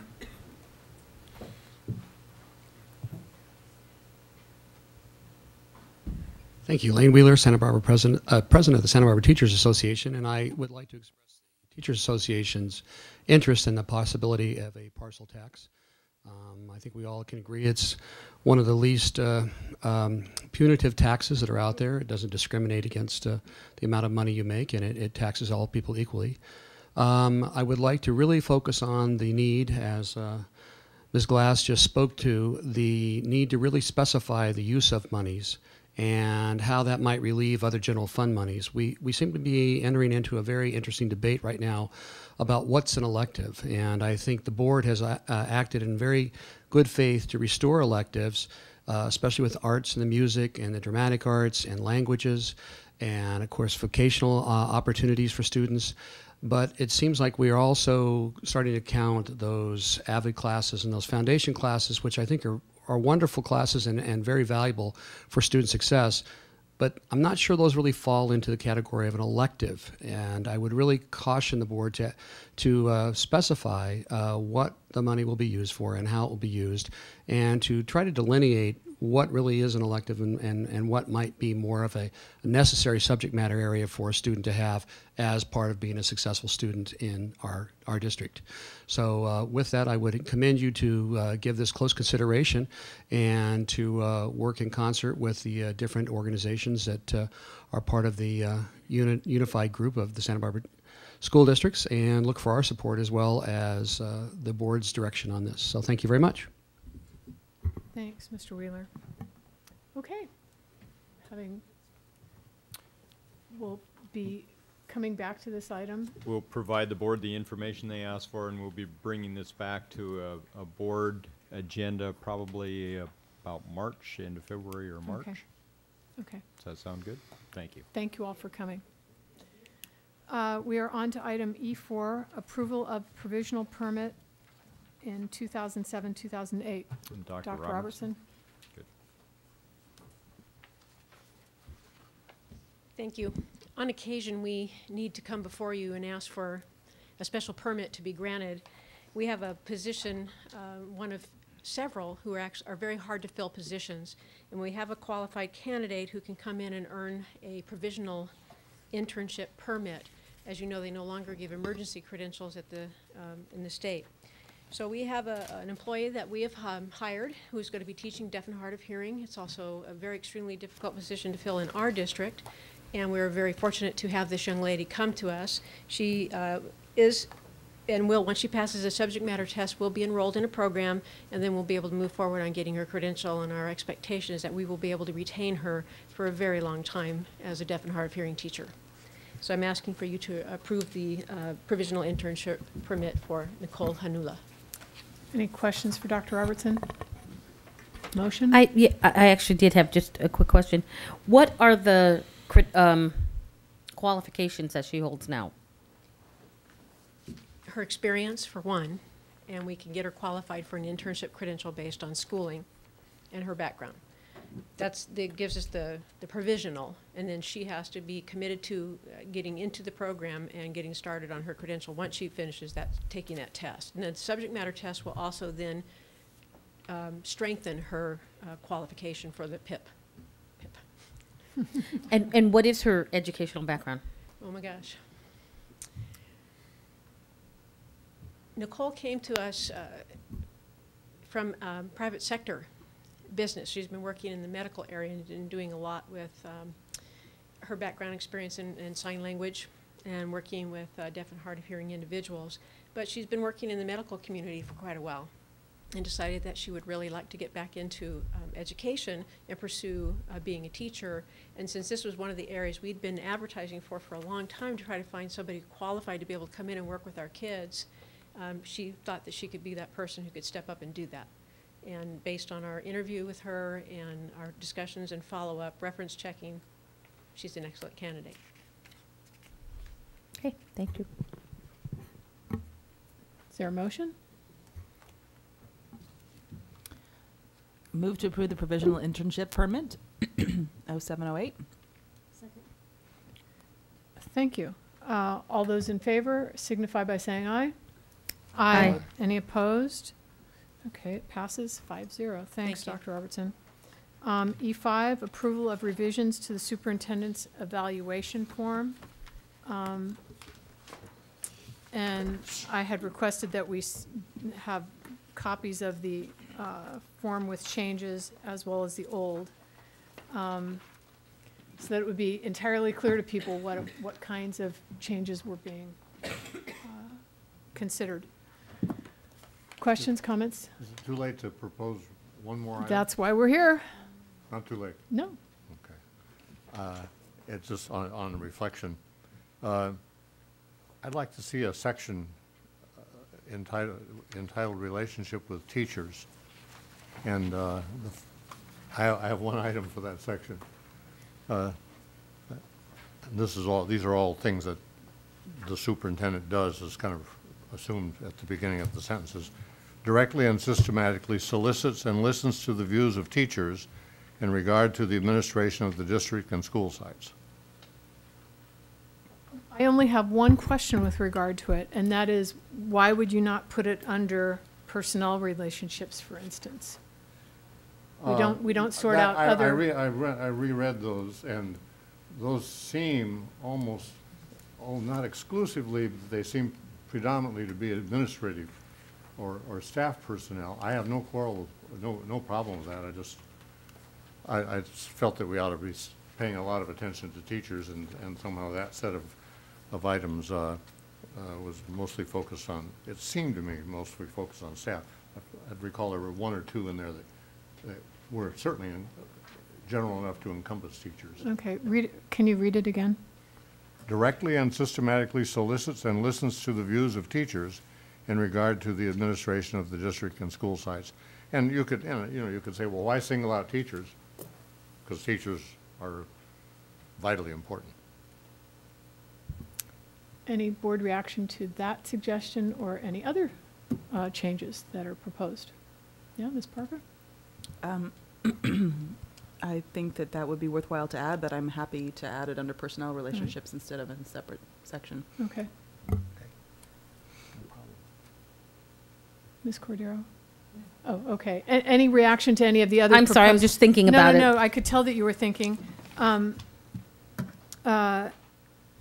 other comments based on the proposed changes?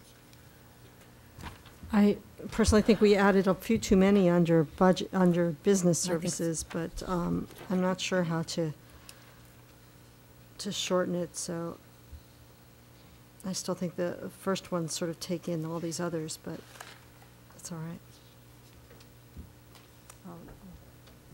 Any other discussion surrounding that the business services section?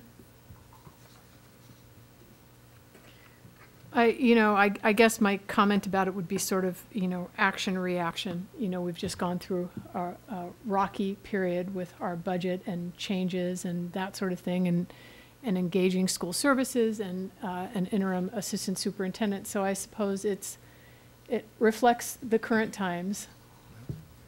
Next year we and can it's take up them to out another when board everything is to. perfect and There you go. solved, There we you can go. remove It's them. up to future These are boards. irrelevant. These Yeah. are of historical interest. There you go. There you go. Okay, let's have the speaker. Lane Wheeler.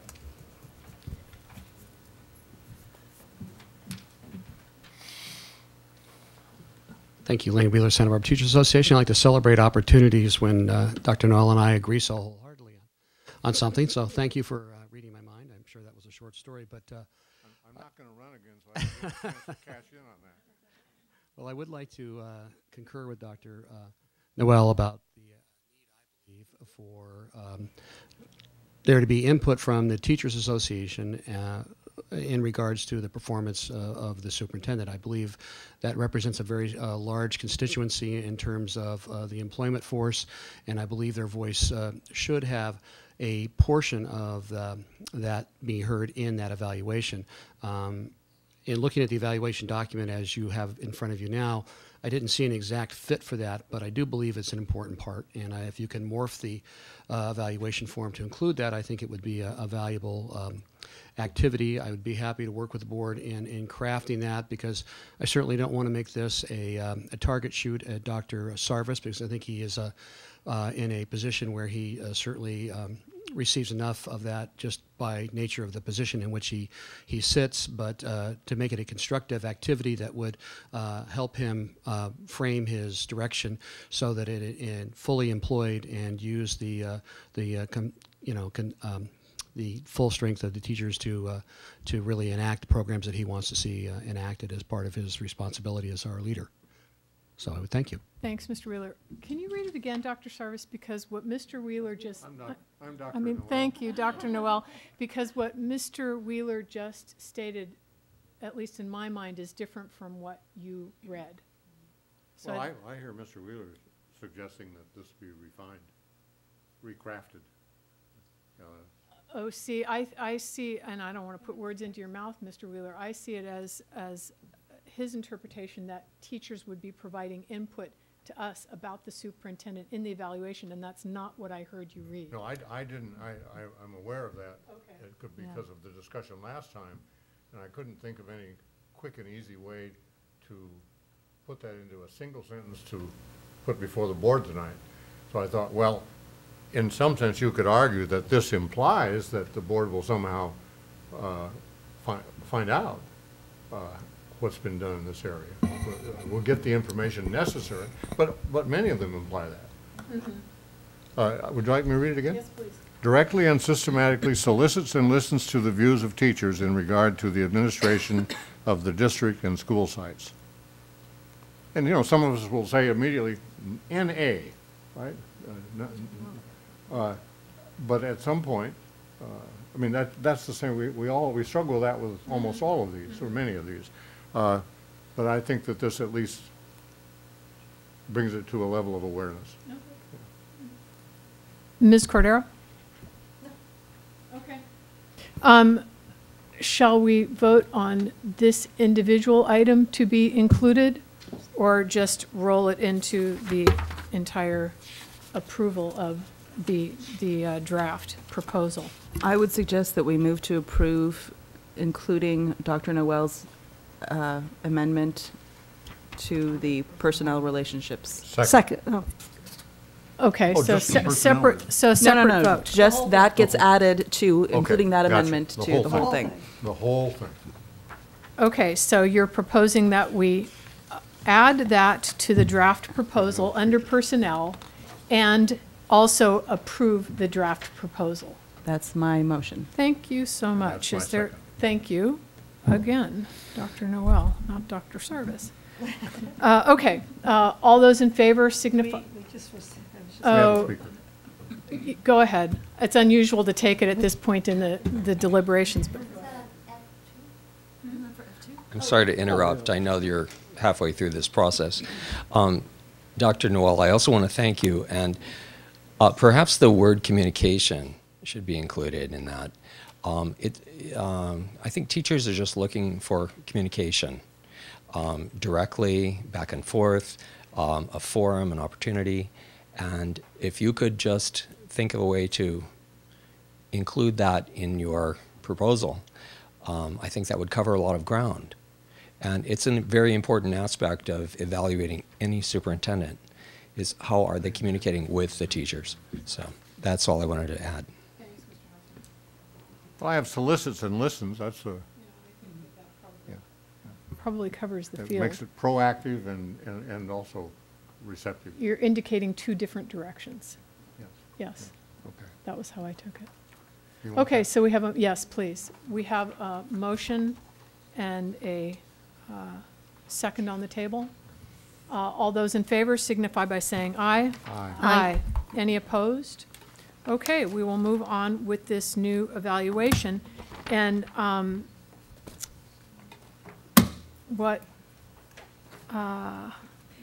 just in terms of a timeline, since we've been thrown off a little bit from our timeline, when would we be able to distribute this to board members?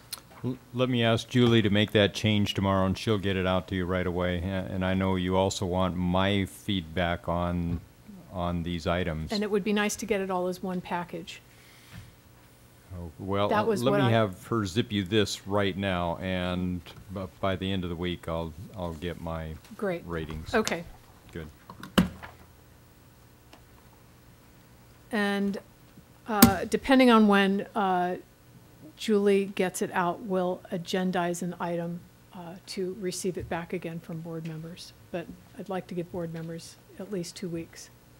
We have a lot of meetings coming up, so I don't think that will be an issue. Okay. We are on to item E5, a second reading and adoption of revised board policies on administration and board. I'm E6. sorry, thank you. E6, second reading and adoption of revised board policies on administration, board policy series 2000. And I believe the one burning issue had to do with, the pages aren't numbered, but it was board policy. I do have it marked, I'll get there. 2140. 2140A. the paragraph right below the middle that begins, each board member shall independently evaluate the superintendent's performance. The board shall determine who will summarize and combine the individual evaluations, et cetera, et cetera. And Mr. Price and I actually conducted a correspondence over this. And I will share it with you because he could not be here this evening and he asked that I do so. He said, it's Board Policy 2140, subsection A, and it's the paragraph beginning, each board member shall independently evaluate. Are we all there?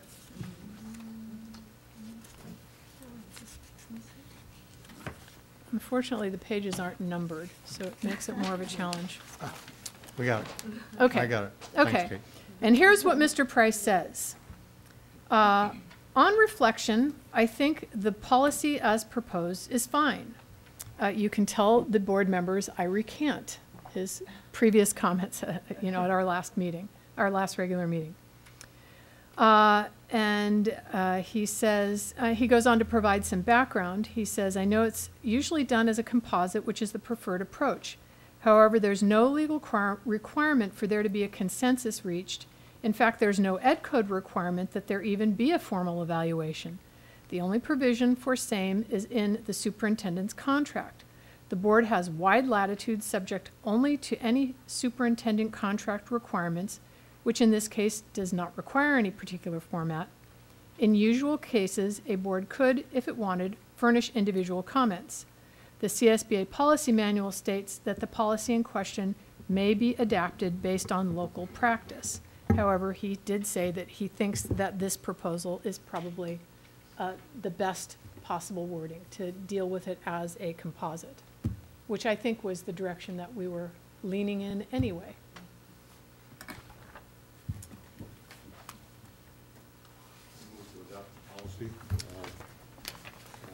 I actually have a couple of things I would like to bring up on this. Okay. One is, since we're on 2140A, and two of the paragraphs, the second one and then the third one. The second one begins, evaluation criteria shall be based on district goals and success indicators agreed upon by the board.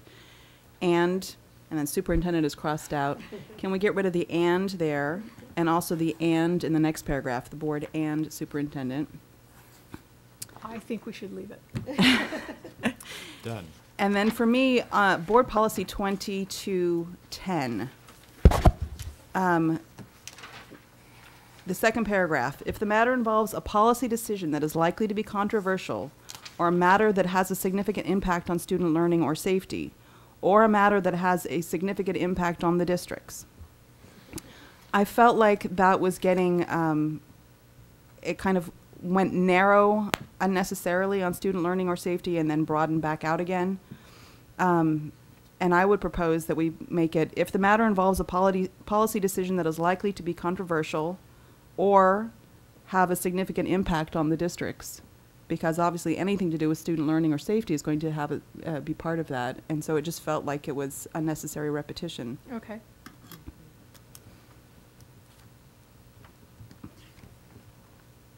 Was that it? That was it for me. Okay. Any comments based on, any response to Ms. Parker's comments? Okay, then actually someone can make a motion. I'd like to make the motion and include Ms. Parker's changes. I'd like to make that motion and include Mrs. Parker's changes. That would be to adopt BP 2000, 2001, 2110, 2111, 2120, 2121, 2140, 2210, 2230, as amended by Mrs. Parker. Okay, with a motion by Dr. Noel and a second by Ms. Malakoff. All those in favor signify by saying aye. Aye. Any opposed? So the board unanimously approves the Board Policy Series 2000. So we are on to E7. Board action on student expulsion case numbers 01, 04, 05, 06, and 20, all from the current school year. So if we may begin the way our summary sheet does with 0708-20. I move to adopt the the findings and recommendations of the hearing panel. Is there a second? Wait, isn't that a stipulated That's agreement? A stipulated agreement. Yes. Yeah, I'm sorry, the But stipulated agreement. Thank Second. you. Okay, so a motion by Dr. Noel, second by Ms. Parker. All those in favor signify by saying aye. Aye. Aye. Opposed? Okay, it passes unanimously. And in 07 07/08-01, I move to approve the stipulated agreement. Second. Okay, I got two of them. I heard Ms. Malakoff louder. All those in favor signify by saying aye. Aye. Any opposed? Okay, so the stipulated agreement is approved. 0708-06. Is there a motion? I move to approve the findings of the hearing panel. Second. Thank you. Motion by Ms. Malakoff, second by Dr. Noel. All those in favor signify by saying aye. Aye. Aye. Okay. All those- Any opposed? No. Okay. And 0708-05, I move to approve the findings and recommendations of the hearing panel. Is there a second? Second. All those in favor signify by saying aye. Aye. Any opposed? It passes 5-0. And I'm sorry, the last one passed 4-1. I'm sorry, who seconded that one? Mrs. Parker did. Ms. Parker. Thank you. It was Ms. Malakoff, Ms. Parker. I'll do it again. Okay. 0708-04, I move to approve the findings and recommendations of the hearing panel. Second. Are all those in favor signify by saying aye. Aye. Any opposed? It passes 5-0. Okay, now we've done the first item on our conference agenda, and why don't we move on to F2, 5 minutes in advance if that's acceptable. Yes, yes. Why don't we have a little break? Mr. Foster's been we waiting have, to I make a beg your pardon. presentation, so why don't we do that, and then we'll take a break immediately Yes, afterwards. that's fine. No. No, the break was No, after anyway.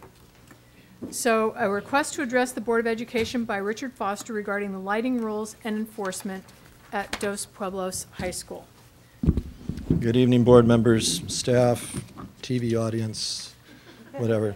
There's a copy of what I'm going to read. I'm going to read fast because I only have 10 minutes. And there's a picture of the big pink box out at Dos Pueblos, so you can take a look at it. I'm not much of a photographer, as the picture will speak for itself. This is the third time I've put an issue concerning the Santa Barbara School District violating the adopted rules and mitigations set down in the negative deck for Dos Pueblos. Why the district repeatedly violates these mitigations is hard for me to understand. All I've ever asked is that the board enforce the policies which were adopted, yet over the last 3.5 years, the district has repeatedly ignored the rules. Beginning from the very start, they didn't post the construction work signs that were required, and they didn't go up until 3 weeks after the work began. During construction, there were countless violations by the district, and especially early on, the district was very slow to respond. After one such violation, Dr. Sarvis shook my hand and said the district would do its best to abide by the rules. Yet last fall, the district willfully permitted the JV football team to play under the lights past 8 p.m., knowing full well that they were not on the list of people who could participate at nighttime events. I complained about the current violations to the district, and eventually it worked its way up to Dr. Sarvis's desk. And he replied in an email, a copy of which is attached, and said, "No one has been misleading the community." I beg to differ. The community has been misled. It was excuse me. It was represented to the community that only varsity football would go in late into the evening. Now the district is claiming, an unsubstantiated claim, that JV can go as late as 11 p.m. The number of proposed events for the stadium has already gone up 30%.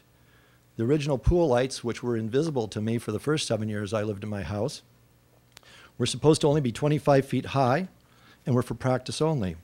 The height of the lights was increased by 150% and their intensity probably by 1,000%. Under the guise of safety, the lights became 60 foot tall. Yet when the Bond Oversight Committee voted for the change at the meeting, they said they didn't even know if the taller lights were practice level lighting or competition level intensity. We now have lights that are visible from 3/4 of a mile away and add immensely to the general light pollution in our neighborhood. And yet this year the district continues to violate the rules. Dr. Sarvis says no. Perhaps he can explain this to you after I'm done. Exterior lighting at the theater, of which you have a photograph. At this time, the district has uplighting and exterior nighttime lighting on the auditorium. I'll just refer to the deck instead of reading the paragraphs on each one of these. It gets tedious. But it says, quote, no uplighting of the structure itself is proposed, unquote.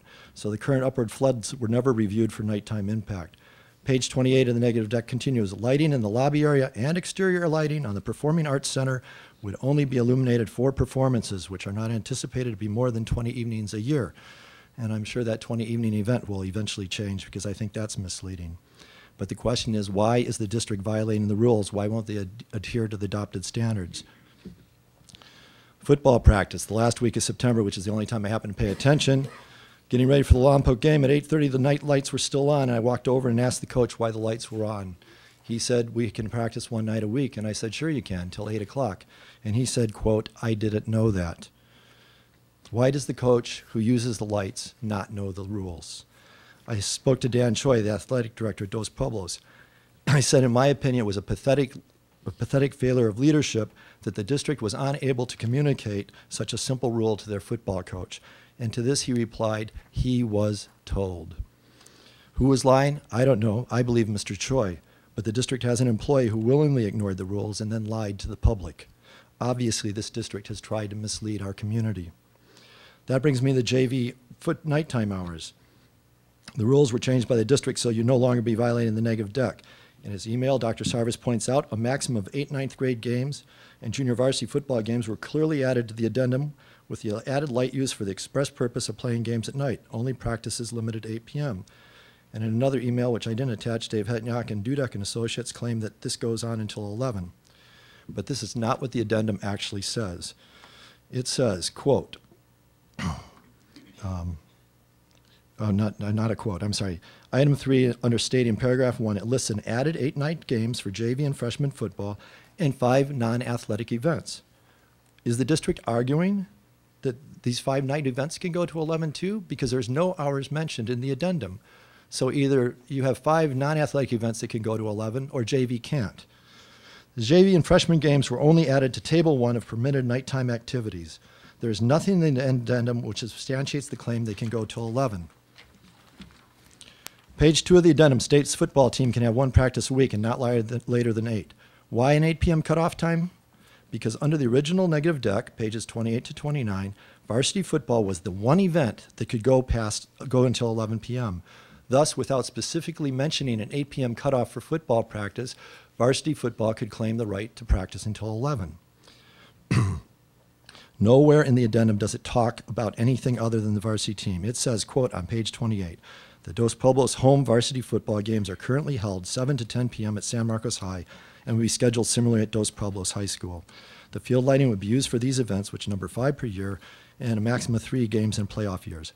Of the proposed other sporting activities to be held at the expanded stadium, lighting is proposed to be used no more than 30 nights per year and not extending later than 8 p.m. The original 8 p.m. rule was clearly intended to avoid late night activities in our neighborhood during the school week and to mitigate light pollution. And as a note, I mean, public nuisance ordinances kick in at 10 o'clock. So if you were playing a JV game for some perverse reason at 10:30 at night, you could be cited for disturbing the peace. So it's an absurd argument. The original negative deck states that the use of the stadium lights was determined to produce a potentially significant nuisance impact to neighbors from nighttime light pollution, and the original project was conditioned with mitigation measures to avoid a significant lighttime impact. With continued incorporation of the original mitigation measures, which would be the 8 p.m. cutoff, the requested increase in the use of lights would result in less than a negative impact. Clearly, the district has been violating the rules. The district doesn't allow students to wander in and out of class when they want. Just because it's hard to finish a game by 8 o'clock is no reason to ignore the rules. Swimming. Lastly, the addendum in the original negative deck clearly limit the use of pool lights between 9 p.m. and 7 a.m. This restriction was originally made for 25-foot high lights that were only going to be used for practice. Now we have stadium lighting at the pool, and the original mitigations are more needed than ever. The board adopted the addendum, and the addendum clearly reiterates this, which was in the original declaration. The addendum reads on page 5, it's not actually numbered, but page 5, paragraph 3, the following measure is recommended to be incorporated for adverse pool lighting impacts. Exterior lights at the new pool facility should not be used in the period between 9 p.m. and 7 a.m. If this sentence is unclear to the district, perhaps we need new leadership.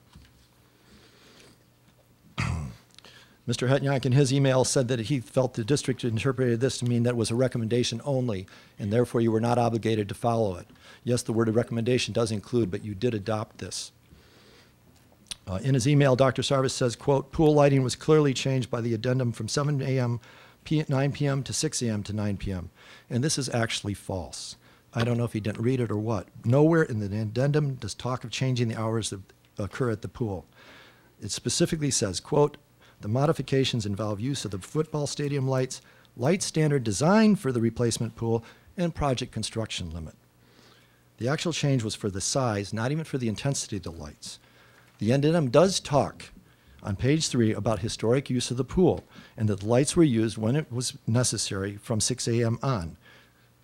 The addendum's wording changed nothing. They were simply talking about maintaining the current usage, which had been 6 a.m. to 9 p.m., but there was no change. However, then on page 5 it says, but to mitigate the impacts, the lights are supposed to be off until 7 a.m. I don't know why you adopted it. Actually, you guys may not have been here when it was adopted, but it was adopted as part of the thing.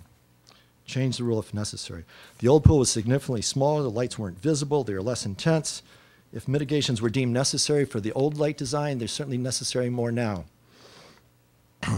Wishful thinking will not make the addendum read how the district would now like it to read. The board adopted these policies. You're free to change these policies. After all, nobody can regulate your behavior. You're free to abuse our neighborhood as much as you want. However, a sign in the Dos Pueblos office urges students to be honest and to be a good neighbor. Perhaps this policy should start at home. It is only right the administration explain why they have intentionally permitted the board's adopted policies to be repeatedly violated. And they're being violated tonight because all those exterior lights are on. Dr. Sarvis says I flood too many complaints. Well, my experience is the only way to get attention down here sometimes is to flood a lot of complaints. Why should it be unreasonable for the district to abide by the rules which were adopted? I would urge this board to do what they said they were going to do. If you adopt certain rules, then enforce them. Don't just ignore them until someone complains. Do what you tell the public you're going to do. If you tell the public bond money is for replacing portable classrooms, don't spend it on pools. If you tell the public you need to lay off teachers and cut programs, don't build facilities and consume huge sums of needless electricity. Why should education suffer for athletics? I'd recommend that the board begin to enforce the rules or just admit that they never intended to keep the rules in the first place. The question is not whether 6 a.m. is worse than 7 a.m. for pool lights. One more sentence. Sure. Or the football field. The issue is whether you're complying with what you told us we would do. You know, start the games a half hour earlier if you need to. If that's impossible, then amend them. But certainly don't amend them where you're interpreting it to be 11 o'clock. This kind of creeping more, endless more impact is very ingenuous. You should have just come out the very first week and said, you know, we can do whatever we please, and we're going to go to 11 o'clock 5 nights a week, so shove it, folks, you know. And last, I'd like to say I do appreciate all of you serving. I sincerely mean that because I've gone to a lot of different meetings, and you guys have a thankless job. So I do sincerely mean that besides that. Thank you for your time. Thanks, Mr. Foster. Thank you. May I respond? Sure. I'd like to read the rest of my email to Mr. Foster, and he is correct. I do think he floods out complaints to everyone in the district. He gobbles up a lot of Dave Hetyoung's time. Dave Hetyoung should not be spending his time responding to Mr. Foster. He's now gobbling up Paul Turnbull's time. He should not be responding to Mr. Foster. He floods out messages to both the principal, to the athletic director. He's sent me quite a few emails and telephone calls. I don't think this is difficult to understand. I think if you read the addendum, it is in simple language. And in fact, the first page of the addendum, Dave, do you have a copy of that there in front of you?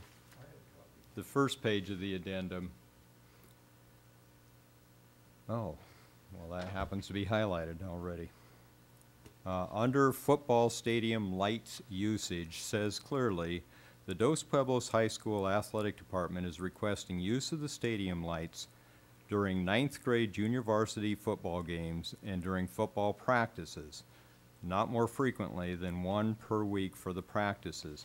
On the next page, you can see the increased use of lights, and you can see that clearly marked for 9th grade and junior varsity football games. The frequency is 5 to 8 times a year. You can see the new check marks under both this item and under football practice. The check mark is in the right-hand column, and there is no reason to believe that you would simply add a game for 9th grade and junior varsity players and simply cut off at the end of practice time. I think that's a ridiculous assertion. On the next page, you will see clear language. In fact, there's more on the bottom of this. You'll see clear language on, let's just go to the next page, on the use of the pool. The language that's highlighted says the existing pool use schedule extends from 6 a.m. to 9 p.m. and lighting used seasonally where darkness occurs within the existing daily schedule. The replacement pool would also have a daily schedule not extending beyond the already established 6 a.m. to 9 p.m. use pattern with the same use of exterior lights. Now, Mr. Foster has been trying to convince everyone that that number 6 is a 7, but I contend that it is a 6, and it is very clear in the language of the addendum. I don't think there is any intent to mislead the community. We are working with the neighbors in that community. We intend to be good neighbors.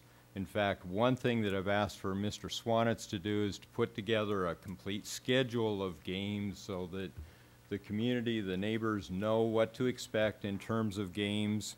Now, I don't expect that to be a legal document. Regarding the assertion that one of the practice sessions went beyond 8 o'clock, that's correct.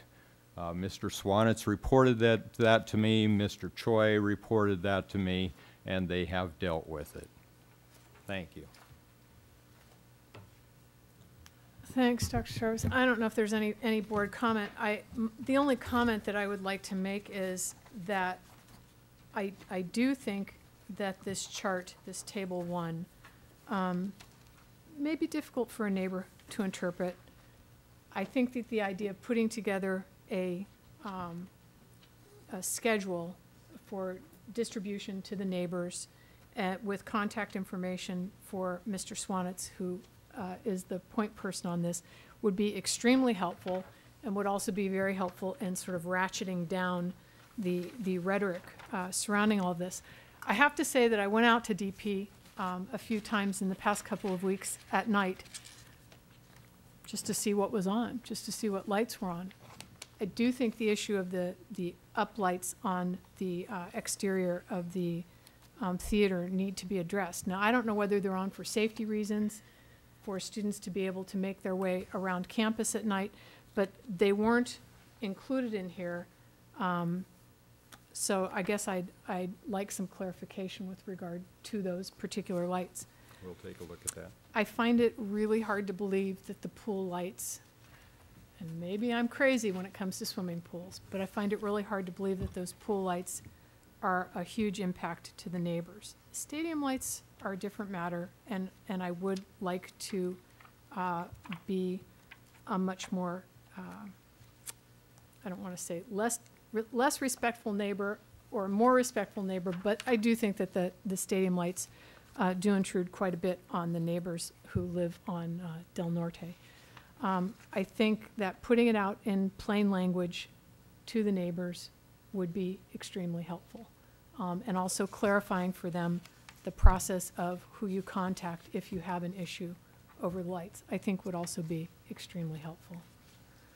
I don't know if there's any other board comment. Hang on, Mr. Foster. I was just curious mostly about the theater as well, because it's not part of the negative declaration addendum, and I don't know if it was that construction was part of the original mitigated negative declaration. I do think that most of our schools, especially our secondary schools, have uplights on their larger buildings, and I suspect it's a safety issue, but maybe Mr. Hetjong wants to address The that. theater was part of the original document, and this is the first I've heard of any complaints, so as Dr. Sarvis said, we'll look into it. Thank you. Yeah, for just a second, Mr. Foster. Go ahead. as far as the complaint process goes, I contacted Mr. Swanitz, and after 4 days' time of leaving a message at his office every day, when I hadn't heard from him after the second day, I talked to Dan Choi, which is how he got sucked into it. He said it had been referred to Dave Hetnyak, so the ball had already been kicked up. That's the reason I contacted Mr. Hetnyak. Mr. Hetnyak was kind enough to get back and said he passed it to Dudek and Associates, and I said that I felt it was a board issue, and so I took it to his boss, which is Mr. Turnbull's. Mr. Turnbull made an appointment. I made an appointment to see Mr. Turnbull, which he canceled 4 days later, saying he wished to discuss it first. I waited 9 days. I never heard back from him. I called up. He said, well, we haven't met yet with Mr. Hetnyak and Dr. Sarvis. I said, well, when are you meeting? He said, he hasn't made that appointment yet. I said, in 9 days' time, you can't plan a meeting for 3 weeks since, because this is all being driven by a complaint about violations.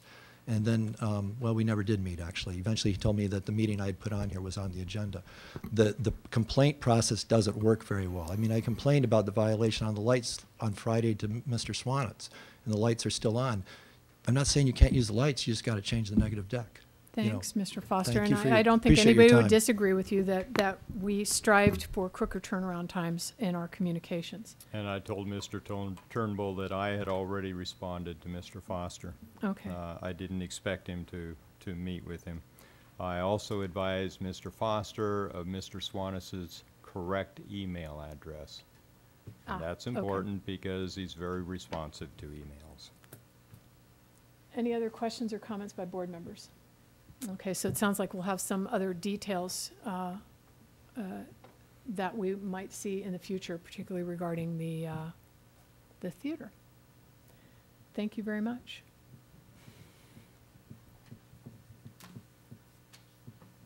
Okay, now we're on to the best part of our agenda. We're taking a break. Item F3, a progress report on gang interventions and prevention strategies. And I know that Mr. Gonzalez was... Mr. Gonzalez has been compiling this. In fact, we were going to bring it to you at our last meeting. We figured we did not have enough time, and I know there's a lot of material here. We have a certain amount of time allotted for this. What do we have, 30 minutes at this point? Right. And we may want to go over that, but if there's a significant discussion that should take place beyond this presentation, then we probably need to schedule time for board workshop and focus on these issues specifically. Mr. Gonzalez? Thank you very much. I would like to share with you that this morning I met with Captain Sanchez, and you may know that there was another incident of youth violence over by Franklin School last night involving 2 individuals. Captain Sanchez pointed out that one of the big issues confronting the investigations in these incidences of youth violence related to gangs is the fact that the victims, as well as the young people that are interviewed by the police at the time of the crime, refuse to cooperate with the police. And I share that with you because, as you've seen, we've responded to 20 issues that the board brought to our attention back in August. And I would just like to summarize that staff has made a recommendation that you consider implementing funding for the programs. I share with you that the first one in a priority order is what I call the gang intervention specialists. I've shared with you previously that I do not believe that we have the present ability, existing resource within the district to actually sit down with the students involved with this kind of activity or their families and get some sense for what is actually going on, and to establish a violence-free zone at our schools, and on a larger scale, a violence-free zone in our community at large. But certainly the least that we can expect is a violence-free atmosphere at our schools. We've been very fortunate to this moment, as I've shared with you. There's been no great day-to-day impact of gang-related violence in our schools, but the incidences continue to increase in our community. So The first thing I share with you is a recommendation to fund and support those gang intervention specialists. And that's listed, and I'll review these issues in a bit. The second thing is I've encouraged that we need to continue our partnerships. Part of the meeting with Captain Sanchez this morning, as well as representatives from the County Mental Health Department and La Casa de Raza, was to pull together, to begin to pull together the great resources available in our community to address youth violence. I shared with you in this paper that this item that we presented to you, a model based on the San Bernardino experience, where this community, and certainly you cannot compare the incidence of violence in our community with what is going on in San Bernardino. But the point is that they took a very proactive response to the issue. And I've shared with you that I continue to believe that we need that kind of concerted, shared response to making sure that our communities, that our schools continue to be safe. I've also shared with you that parenting is a major priority, a parent education program. I've shared with you that there's a number of different models. One of the assistant superintendents asked me a week ago, well, which one are you recommending? I'm not sure that I can do that. There are a number of different models. I do believe that all the models tend to share something in common. You may recall in the presentations made by Richard Amos last year that one of the things that he focused on in his presentations is that if young people do not respect their parents, they are not going to share that kind of respect for law enforcement or teachers. And so his parenting program, Parents on a Mission, emphasizes the concept of respect in the home, learning how to say no, learning how to communicate with your children. That is the essence of the kind of parenting program that we bring before you. We shared with you in the paper that we've been piloting these kinds of programs for the last 2 years, and I gave you a tentative price tag. Captain Sanchez this morning indicated that he would soon be traveling to Texas to take a look at a very comprehensive model for parenting that's currently going on in a community that is challenged by youth crime in a much greater proportion than we are at the present time. I also shared with you as the fourth recommendation that we continue our associations, both formal and informal, with law enforcement agencies, and specifically I refer to programs like SHOW. They are important tools in identifying youngsters and working with youngsters. Now, we've not yet identified any students for SHOW, but my point is that we need to continue to work with our law enforcement agents. So at the outset, that's what I'll share with you. It's a prioritized list, and staff does recommend that we implement as soon as possible these kind of initiatives. They're costly initiatives, I might add, and I don't want to mince words. At this time, we can only rely on a very small amount of categorical funding, and we're relying on, at the present time, for funds from the general fund. I shared with you that we're currently at the very beginning process of getting together with the Santa Barbara PD to begin to take a look at the GRIP grant that would be an interagency, community-wide kind of grant that could pick up some of the costs involved in these 20-odd proposals that we're presenting to you today. But I have no assurance, and I do not want to mislead you, we have no assurance that we would be successful in securing those monies for these efforts to reduce violence associated specifically with gangs. And so I think I'll stop there and just turn it over to any questions you might have. I have purposely broken up so that we can show overheads the number of issues. So if you just mention the number of the issue, we can put it up on the overhead and take a look at it. Thank you. Thanks, Mr. Gonzalez. I appreciate how you put it together, and extremely comprehensive based on the questions that board members raised and the issues that you raised.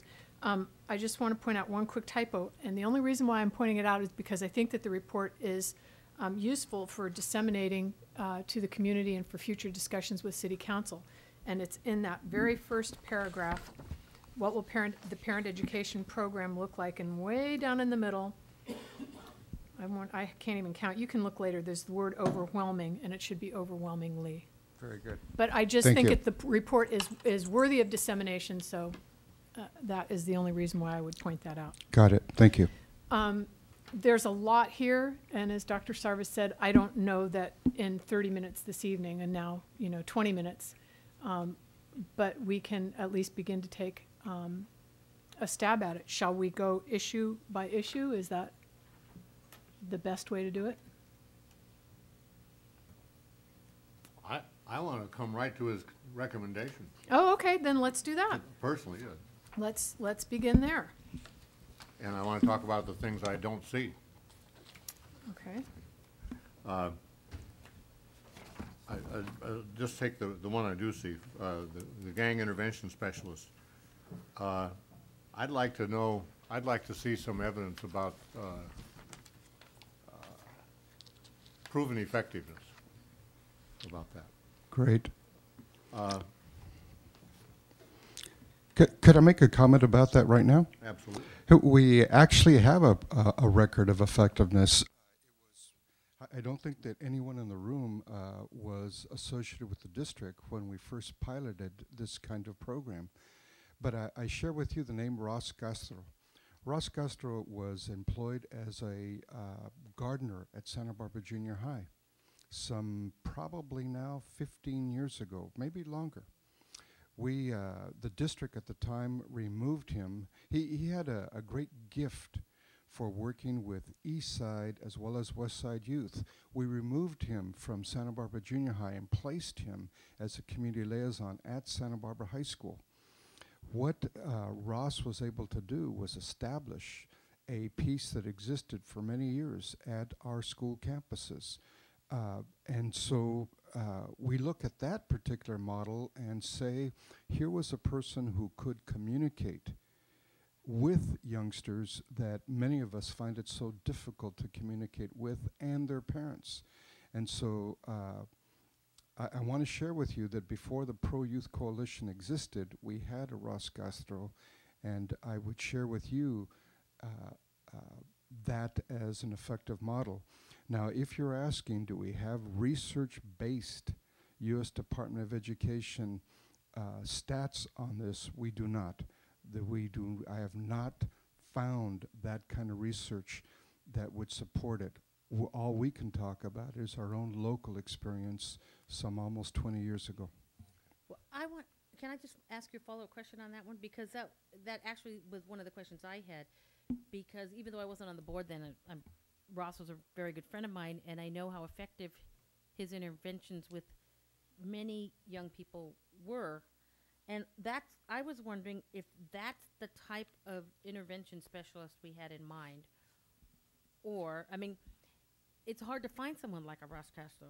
He had been involved for so long. I mean, he was working as a gardener, you said. He had a very special gift with a lot of young people, a lot of respect in the community. But, I mean, we have to know who these people are and then put them in that position. And actually, to cut to the chase, my hope is that is the kind of person that we have in mind for the gang intervention specialist, and not necessarily someone with a law enforcement background. You're absolutely correct. And if you took a look at the job description, it's purposely been, it was not included in your packet? It should have been. That was I was going to say, it says in the report that there's an attached draft job description, but we didn't get I it. apologize. We will make sure that you folks get it tomorrow by email. But yes, the personnel department has put together a job description for that. We specifically, to be very honest to you, made sure that we're not talking about a certificated person. We're not talking about a law enforcement person. We are talking about someone with the kind of skills that Ross Gastro had, and I concur with you. It will be very difficult to find people of that caliber, and yet we can't even begin a search until we authorize those kind of positions and set up that the proper mechanism through our human resources department. Dr. Noel? It's helpful that what you just said, and I guess I would disagree about the sense of priorities. To me, first, foremost, bottom line, keep weapons off campus. It doesn't do any good to have the paradigm of the kind of person you're talking about at every campus. If weapons are on campus, we have evidence that at least students perceive that weapons are on campus, and some students say that they have brought them on campus, and of course we do occasionally find them. So, to me, whether it's a family level approach or all of the other kinds of approaches, I mean, it's a systemic problem, multiple factors involved, but weapons on campus is a qualitatively different issue than those kinds of issues. And so I ask, if we're going to spend some money, what does it do to guarantee that there will be no guns on our campus? None. That there will be no knives on our campuses, no clubs, and these are all weapons that have been reported to be there. Then that's my main concern. Kind of solve that problem, and then simultaneously address the kinds of problems that it looks like your gang intervention specialists will be equipped to address. Well, you bring up a very important issue. You know, under issue 14, I shared with you the results of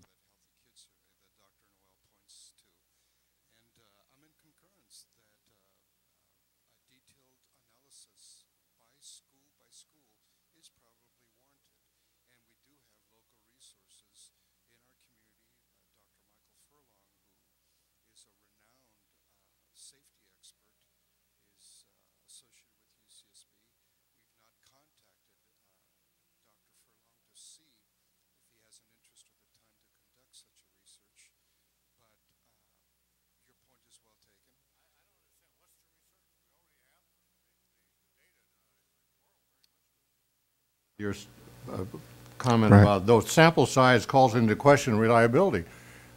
You don't, at least my use of the data in the Healthy Kids Survey, there's no sampling problem at all. It simply counts kids. Actually, if I could interject at this point, Dr. Noel, you requested that we go straight to the recommendation because you were concerned about what had been left out of the recommendations. And actually, I wanted to actually go through each issue because I suspect that there's a broad spectrum of feeling with regard to each issue, and this is probably one of them.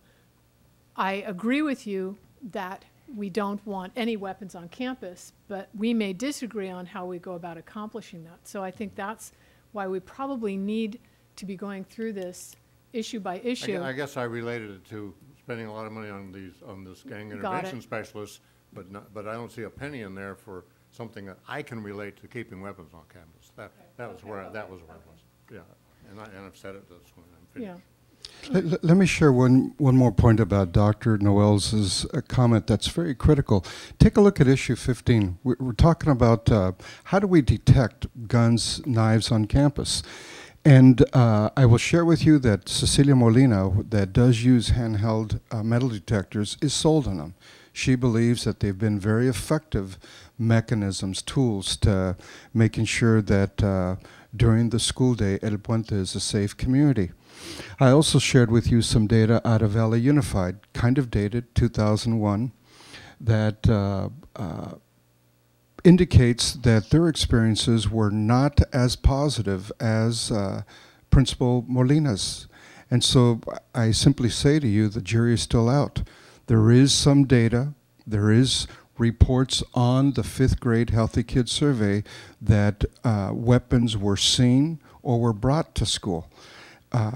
I can only share with you what our district resources have commented on that finding. I can also share with you what the folks who actually do the technical work have shared with it. They have said, take a look, take a second look if you're going to validate that finding. That's all I can share with you. You're talking about the Healthy Kids finding? Correct. Yeah, well, I talked with the senior statistician at West Ed who disagrees with Dr.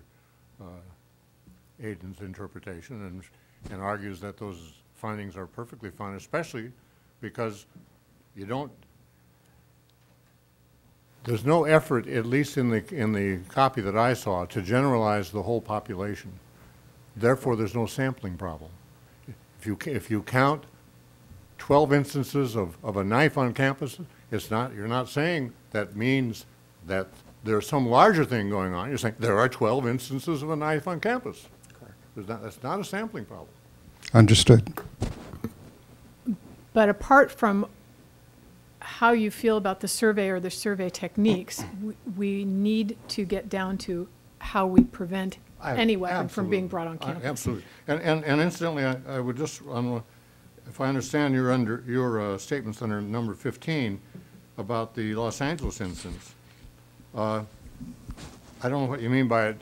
It wasn't so successful. No guns were detected, although guns have been found and concealed on school grounds. No guns were detected. Does that mean that there were no guns? No, what it means... Does that mean maybe there were no guns detected because the policy has a deterrent and nobody's bringing guns? Well, what they're saying is that very clearly between 1993 and the year 2001, that the metal detectors that were employed at those schools did not detect guns being brought on that campus. However, they did find guns that were concealed throughout the campus, i.e., the youngsters who brought those guns circumvented the metal detectors. Shall we use our remaining time? We're clearly not going to settle on any recommendations this evening. And it is a conference item. I don't think that there was enough time to reach any clear consensus. But do people wish to make general comments, or do they want to go back and start the discussion from issue number 1? Well, go ahead, Ms. Cordero. My concerns were a little bit farther along, so if we start at 1, I doubt that I'll get to my concerns tonight. Okay. So that's my feeling. Okay. Ms. Parker? Maybe if we should just go piece by piece and chime in as we are going along. I don't know. Okay. I mean, we allocated 30 minutes for this item, and we're at about 20 or 25. So I guess my suggestion would be, as unsavory as this may sound, that we create time for a workshop specifically for this report that Mr. Gonzalez has put together and hash through it issue by issue until we can come up with a set of recommendations and then come up with a corresponding set of financial recommendations. Does that? I agree. I mean, I think this is so critical to our schools and to our community that it deserves that kind of time and attention. And I would like to request that we not put anything else on the agenda. I would agree. And I think it would be something that the community would be very interested in as well. So it's just a question of finding the time.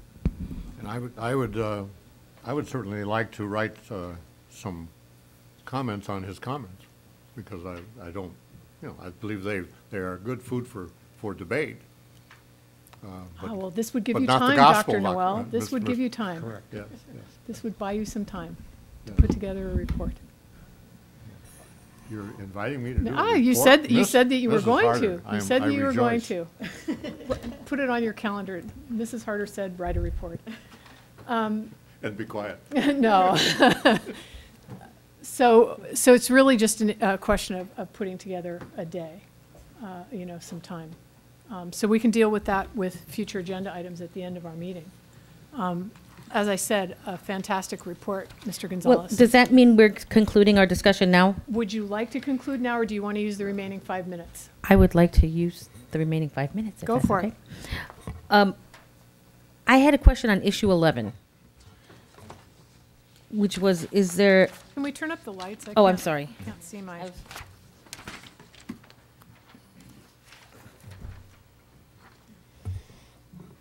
It was referring to, it refers to our involvement in a district gang task force. And in looking at that, it mentions the Santa Barbara Police Department, school resource officers and the gang unit, deputies from the Santa Barbara Sheriff's Department, probation officers, and principals, secondary assistant principals and campus safety officers, as well as district staff. And I was wondering, especially given the discussion that we had around the show program, why there were no community organizations included there, teacher representatives or student representatives. Right. I will share with you that is a task force put on by the Santa Barbara County Education Office. There are no minutes that are available from those meetings. It is a free exchange of names, and to protect confidentiality, we've chosen not to include community-based organizations. And I would recommend to us that we continue that kind of forum. The information that's relayed at those monthly meetings are not the kind of information that you would want publicized at large, because there are individual names of students that have been brought to the attention of either school officials or law enforcement that that is shared there. And you're absolutely correct. Teachers at the present time are not included as part of that task force. The related question is, this question was brought up, I believe, by Dr. Noel, who asked, was it time for the district to put together its own task force? And in polling the folks who attend that meeting and our assistant principals, it was felt that it would not be, that it would be mainly a duplication of efforts. And so the point was not to proceed. However, I did point out to you that, again, the San Bernardino model does include many community-based organizations. And so there's two different ways to go. Well, I strongly disagree that leaving out students and teachers is a good thing to do. And I have heard from a number of teachers who are quite concerned. They feel like they are on the front lines every day, and they feel like they've have been left out of this discussion completely. It also seems to me, unrealistic to leave out students who could be our best source of information in terms of what actually goes on and what would likely have an impact on them. But I can understand why it might not be appropriate to have it there if it's as you describe. But then I didn't really see any place else where it might fall. And I think one of the things we need to do is to work much more closely with the young people themselves to not only to get their input, but also to create a relationship between the district and the youth. So if we can find another area, maybe issue 5, I'm not sure, going back to the some of the city's recommendations, or that were on the commitment to youth report. I don't know. I'm almost wondering, because that issue 11 refers to the Operation Phoenix model, and they don't say how they structure their meetings, and I'm wondering if you included the county education office's gang task force meetings, if there was some way to structure it where this is the time where we're sharing confidential information, and this is the time when we bring in our community partners and our teachers and our students, so that you're not having two separate things, but that it's just structured differently. I think that your comments are well taken. There's a lot of, I don't want anyone believing that this represents the only way to handle youth violence in our communities. This is an issue that the entire district must respond to. And so your comments are appropriate, and I believe that the meeting that you're designing, this board workshop, is appropriate. I would share with you that some thought might be considered with directions to the superintendent and staff who you would want present at those particular meetings.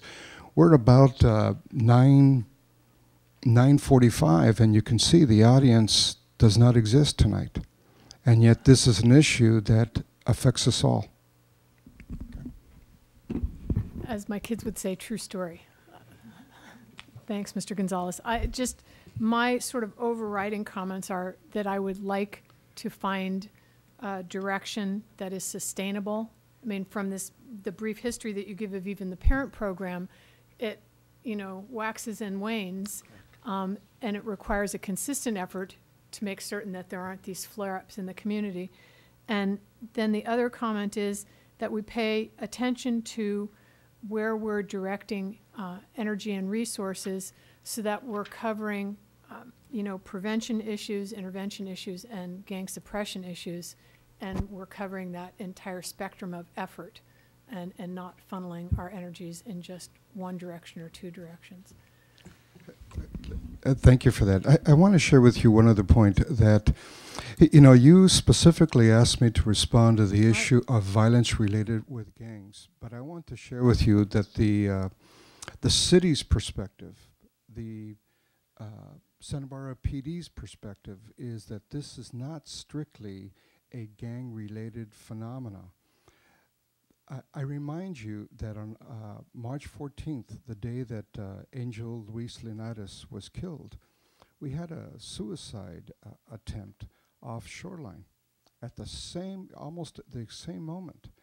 And the city's perspective is that this is a youth violence issue that needs to be addressed. Yes, we have an issue with gangs, there's no doubt about it, but it's much more broader than simply saying this is related to one particular population.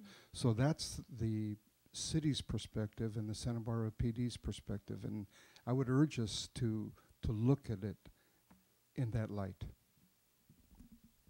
Thanks, Mr. Gonzalez. So we will see this again, and certainly. You talk about hotlines, and they're only $1,000 a school. I'm just kind of surprised, and I believe your statements were pretty favorable about their effectiveness. It just seemed like a good buy. It is a good buy. It's it's a relatively inexpensive buy, but I don't, in the same breath, want to say that will solve it. I have shared with you what I believe is the #1 recommendation that we need to proceed with. But I agree with you, Dr. Noel. Thanks, Mr. Gonzalez. And I think board members also have feelings about some of these individual items that may be part of a total approach to the issue. Okay. Thank you all. Thank you, Mr. Gonzalez. Now we are on to item F4, update on bond measure V funding and construction projects. Well, this is something that we've wanted to bring back to you for a while now. We're able to give you the current countdown on our Measure V bond projects at the secondary level, and on the following item on I-98 at the elementary level. Mr. Hetjunk is our Director of Facilities and Operations and tracks all of this and oversees these projects on a regular basis on top of his other responsibilities. And I think they do a great job of it. Thank you, Dr. Sarvis. President Harder, members of the board. Attached to this board item, the first page of the attachment, a summary of remaining funds and projects. And this is without considering using any of the money from the refinancing of the general obligation bonds. First, let me point out some changes from the last report. The Santa Barbara High School main kitchen on the last report had a cost estimate of $2 million. It's now at $2.2 million. And so consequently, the developer fee contribution for that listed up above increased from $600,000 to $800,000 from the old chart. Can I ask a question about that? Sure. Is it really a main kitchen anymore? Yeah, or did it go back? It would be a production kitchen, whether it's let me see. It is currently a kitchen that serves multiple sites other than Santa Barbara High School. The plan was to reconstruct that kitchen so it could increase those sites. It would not be the only cooking kitchen in the district. So it's still a centralized kitchen, but not the centralized Correct. kitchen. Is that a change in, I mean, we seem to, I remember voting on that, and I'm wondering if that's really a change since we voted on it. What you voted on was the concept of increasing the meals out of that kitchen as a cost savings measure. Voted on that? And that was the presentation by VTD at a couple board meetings. That was the motion that was voted on? I don't know the wording of that motion, But the Dr. motion is Noel, what but- rules, Mr. Hatfield. Well, Not the spirit, the motion. We can go back and pull it back, pull it out. Let's do that, Right. please. But has something changed, I guess, is my. No. The thing that did change was a little bit of delay in answering some questions from DSA. The structural engineer that was assigned to that project unfortunately passed away. And so we are, other people within that firm are now reacquainting themselves with that project. So the kitchen is exactly physically the same kitchen, but instead of being for everything, it's now just. Well, the kitchen area at that site the kitchen area expanded at that site to include some of the current serving area, and then some of the current serving area expands into part of the eating area. For the ROP program. As part of this kitchen, the proposal, there is a production kitchen scheduled for what we called, I believe we labeled it, a vocational education kitchen. We're currently working with Mark Caprito, principal at Santa Barbara High School, and ROP to develop a proposal similar to that for the Dos Pueblos Engineering Academy to go for matching funds for that portion of the kitchen and the equipment to help fund the project. That's not listed on the paper because I don't want to count money before we have it. So it's possible maybe less than this. We're envisioning possible ROP participation and designing a program that would lead into City College for their program. Whether it's an ROP and a dual enrollment leading into City College, all those things are yet to be determined, but ROP is helping us with the putting together, along with Mr. Caprito, that proposal to go to the Department of Education. And is this being driven by curriculum needs or by facilities needs, or When what the mix? proposal was given to the then principal, Mr. Turnbull, he bluntly asked the question, what's in it for me? And so we said, well, how about a teaching station? And it developed from there. I believe that was part of the motion. But we'll get the wording on the motion. By the way, City College is... I've repressed that whole memory. City College is considerably excited about this program and the possibility of a dual enrollment or pathway program. Maybe if you get a faculty dining room like the special dining room at City College. Yeah, we're not going to fund a faculty. It actually does have a faculty dining area on that, on the plans, but yes, it does. Yes. That is No, a possibility, along with dinner theater and numerous other things. And no different from the yet to see where the program charge you're in goes. at Dos Pueblos. Exactly the same. The faculty dining area is about a third the size of the current faculty area for lunch. So, just as a note. Intimate. I'm sorry I got you off the topic here. I just That's wanted, okay. I was wondering whether it changed any from our visit. No, That's all. it is not. It's just going through the DSA process.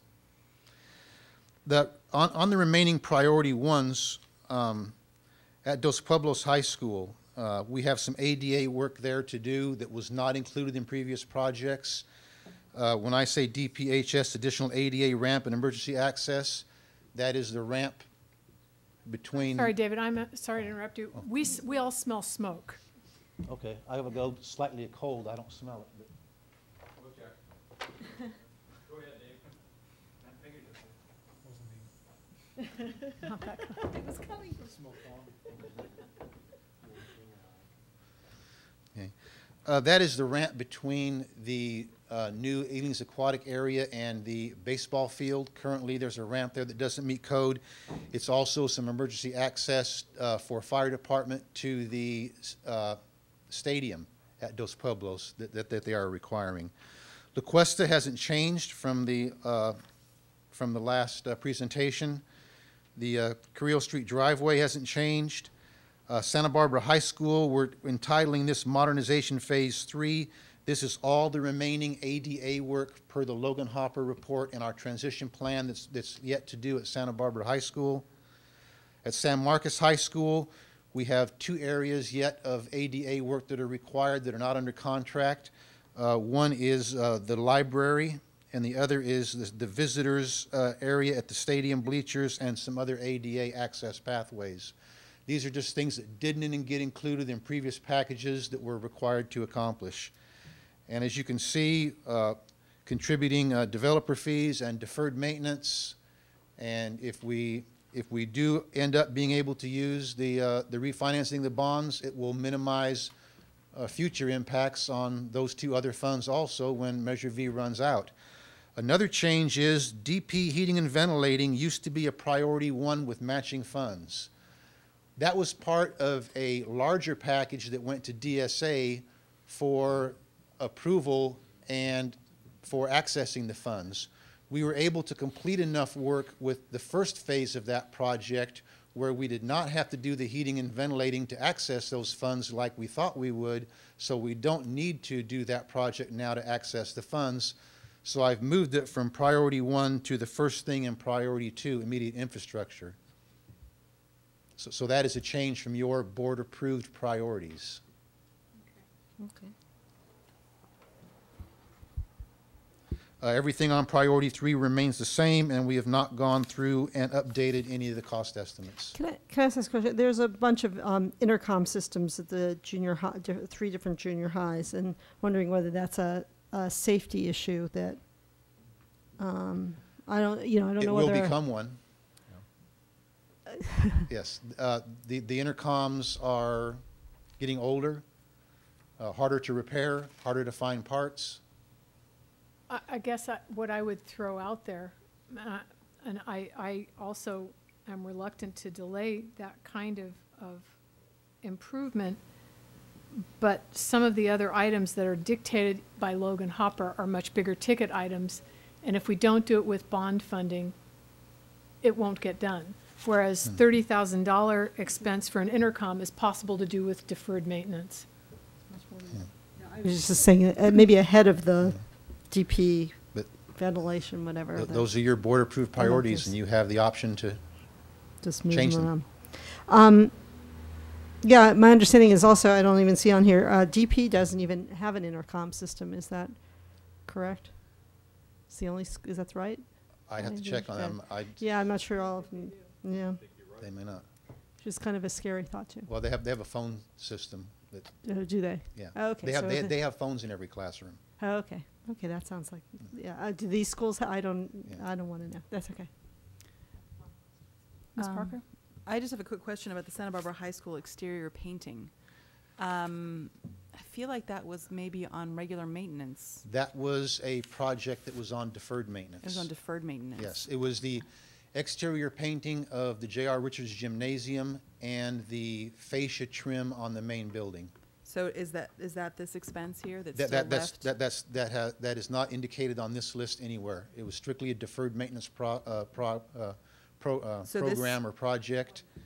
So what is the Santa Barbara High School exterior painting? Oh, there's a lot of painting left to do at Santa Barbara High School. That's a whole separate one. We could use that amount 5 times over. Over again, okay. Yes. Well, my main thing was I want to protect the buildings from weather intrusion, and so when you talk about exterior painting and roofing, there comes a time where you have to do it to protect the building, or you're going to incur a lot more damage and have a lot more costs in the future. Mm-hmm. And can intercoms be paid for through deferred maintenance? Is it, or is that just a regular maintenance item? I'd have to check. Mm-hmm. I hate to give you an off-the-cuff answer and be wrong. It may very well be possible. Any other questions about Measure V? I have one big question. When Go will we ahead. know if we're going to be using this GO funding? GO bond funding. That would be a future discussion with the board and our refinance. consultant, assistant superintendent. Mm-hmm. Discussion with the financial advisor the other day about where those proceeds are held, and they're currently held with the trustee, which is U.S. Bank, earning only about 1% interest. So we're going to try and draw that down to the county treasurer and earn about 4% interest. So that's a baby step. But at this point, the AG opinion hasn't been rendered, so we're still in a state of limbo. Would you like us to bring that back to board discussion, or simply wait for the AG opinion? Well, I guess what my question is, an interim question, is there any way that we can try and create some leverage by contacting our assembly member to find out when the opinion might be rendered? Actually, I read an article in the Bond Buyer about, I did some Googling on this, and it was rendered a few weeks ago that the Bond Buyer thought the AG opinion was going to be imminent. So I'm hoping soon, you know, another course of action, which I don't think you'd want to proceed with, is, you know, you could always validate it in a court of law. But by the time you get done with that, the AG opinion to be rendered, so. Well, you could also proceed with planning these and not award the bid. But we could have that discussion. I mean, Right. for the most part, we really need to wait. And The yet second those page- interim steps still cost money. Yes, right. Okay. And the second page just shows if that money were available, how much further down the list you'd get. And the third page is just the summary of our success in accessing state matching funds that appeared in a previous board brief. We have one project left to access funds on, and that is the La Cuesta modernization at Santa Barbara High School. And it makes a big difference whether or not we're going to have those funds, because in some instances, the funds would only do part of a project. So the question is it worth doing that part, or is it worth, you know, shifting those funds to other Correct. projects? And those would be future decisions for the board. Right. Okay, so on to I-98. On to I-98. A few things have changed from I-98 since the last time. Again, picking up the remaining Logan Hopper work that wasn't included in any of the previous modernization projects. Under remaining priority ones, these are projects that are not encumbered and awarded. At Adams Elementary, some ADA upgrades, what we're calling Package B, is a replacement of a restroom building at Adams. It's cheaper to replace the building than it is to make it accessible, believe it or not. So the school will benefit from that with a new restroom building. Franklin ADA upgrades was estimated to cost around, I think, $1.4 million back when we originally started that project. Now that we're getting ready to go out to bid on that project, taking another look, doing an updated estimate, I hate to tell you, and I was surprised to see it myself, but that project is now estimated at $2.4 million. This project includes a lot of restroom renovations for handicapped access. It includes a lot of path of travels. And so up at the top, I have proposed taking $600,000 from deferred maintenance for Franklin ADA upgrades, because that will cover a great deal of the portion of the concrete sidewalk and pavement replacement that we need to do, and that would be an appropriate place to take those funds from to help cover the increased cost. The Peabody ADA restroom installation, we're required to have another restroom at Peabody out by the portables in what I would call the northeast corner of the site. Peabody site ADA is a ramp to the front, similar to what we had to do at Santa Barbara Junior High School, kind of off to the side of the main steps, coming up the side, taking that same plan. Peabody Kitchen ADA is some ADA work that needs to be done in the kitchen that we're scheduling for this coming summer. And again, the Washington ADA portable reconfiguration and replacement, that's reconfiguring those portables for ADA access. And during that period of reconfiguration, 3 of those portables will not make the move, and so we're going to be taking portables from existing sites and relocating them to Washington to compensate for those 3 portables that will be lost. They're old enough where they can't be moved. The library classroom replacement project is almost 100% complete. I think that we had some problems with the downspouts and gutters, and I think that's finally resolved, so we should have a final change on that, and then we'll be going into some negotiated settlements with different parties on that project, hopefully to recover some money, but I don't list it because we don't have it in the bank yet. So basically for Measure I-98 for the elementary district, it's the large increase in the Franklin ADA cost estimate. And again, augmenting that with some developer fees for certain projects from deferred maintenance, and hopefully we can use some refinancing of the bonds. And this chart then also gives you the dollar amount of that refinancing minus any interest that we would have made. So I wish I could bring you better news, but we all know what's happened the last few years with construction costs and inflation for construction projects. The good news is that we have some good inspectors and good project managers, and we're getting some quality work. Thank you. Any other questions? Yeah, Ms. Parker. With the I-98, one of the questions I have, I guess the paramount one, is that originally several of the schools were intended to have very significant modernization done. And with the cost of the ADA work that came in, that modernization got pared back dramatically to the point where it was essentially just the ADA work, and that's still called modernization. It is modernization, but it's not what was originally intended. Correct. For the sites. There were 4 schools that happened to. Those schools were Adams, Cleveland, Peabody Phase 2, and Franklin, the remaining buildings. My concern is that they've sort of disappeared from the projects list, even though they still need, it has to happen at some point. I mean, the schools will fall apart if it's not taken care of. Correct. They are on our assessment that was in the board brief a while back. However, they're not on this board approved priority list. We can certainly add them back in. I don't know what the exact cost estimate on those would be, and don't know if we want to spend a lot of money in getting an accurate cost estimate, but correct, that work still needs to be done. One thing we are doing is currently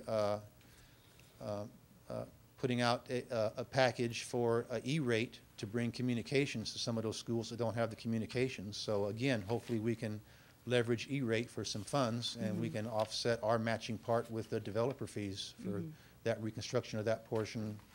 And that would have been included in those modernization packages, so that would help a little bit with that priority. Gotcha. May I comment on this as well? Sure.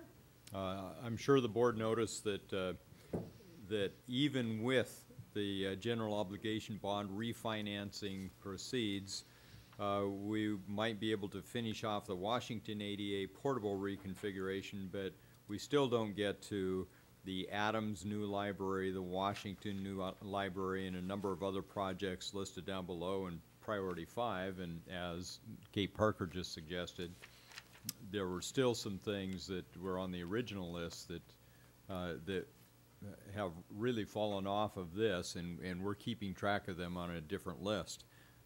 It really is time for the board to consider going after new general obligation bond funding and talking to the community about that. That, I think, is a conversation that we would need to have in conjunction with the parcel tax conversation. You don't, I mean, in my mind, right. you don't go for both. You need to, prioritize. I think you probably saw on the previous list of geo bonds and parcel tax initiatives that it's very clear the ones that are at 2/3%. In fact, parcel taxes that are at 2/3, and these bonds are at 55%. 55% of the electorate required for approval and funding. But that would, of course, be a future board discussion, and I'd be happy to work with you on putting that on the agenda. Yes. On the elementary list is way at the bottom, Open Alternative and Santa Barbara Charter. Because we voted to have them permanently at a secondary site, do they then get transferred actually to the secondary site and become part of their building becomes part of the secondary sites? That would be a conversation for the board in the future when they authorized any other improvements. Santa Barbara Charter has moved into some permanent rooms at Goleta Valley, and we've demolished 4 extremely old classrooms at that site, along with 8 at La Cumbre that were very old, in a very sad state of affairs and not accessible. It would cost a great deal of money to make them accessible. One of the benefits of declining enrollment was that there was some space available at Goleta Valley, if there can be benefits to declining enrollment, that allowed them to move in without an increase in bringing in other portable classrooms to accommodate them. So I'm sure at some point in time, along with other moves, proposals will be before the board to reconfigure different areas or move people around or reassign space, and that's all part of the master plan.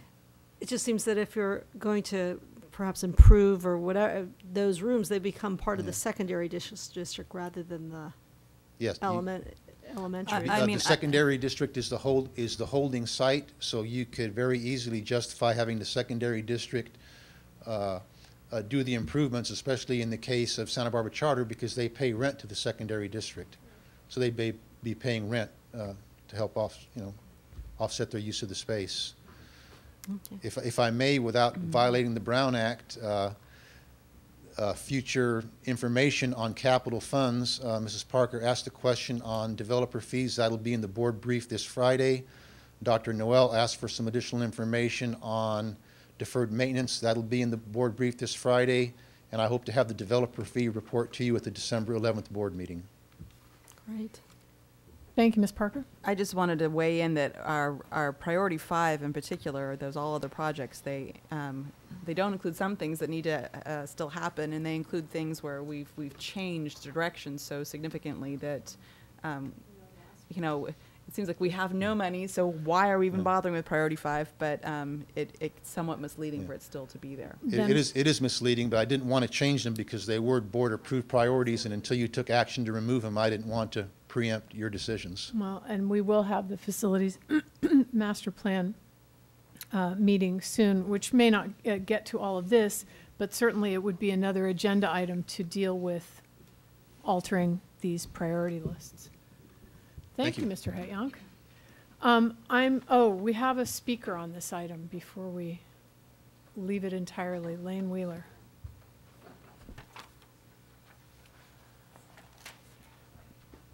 Hello again. As I've mentioned a couple times, in addition to my other responsibilities, I'm also one of the primary fundraisers for the San Marcos Aquatics Program.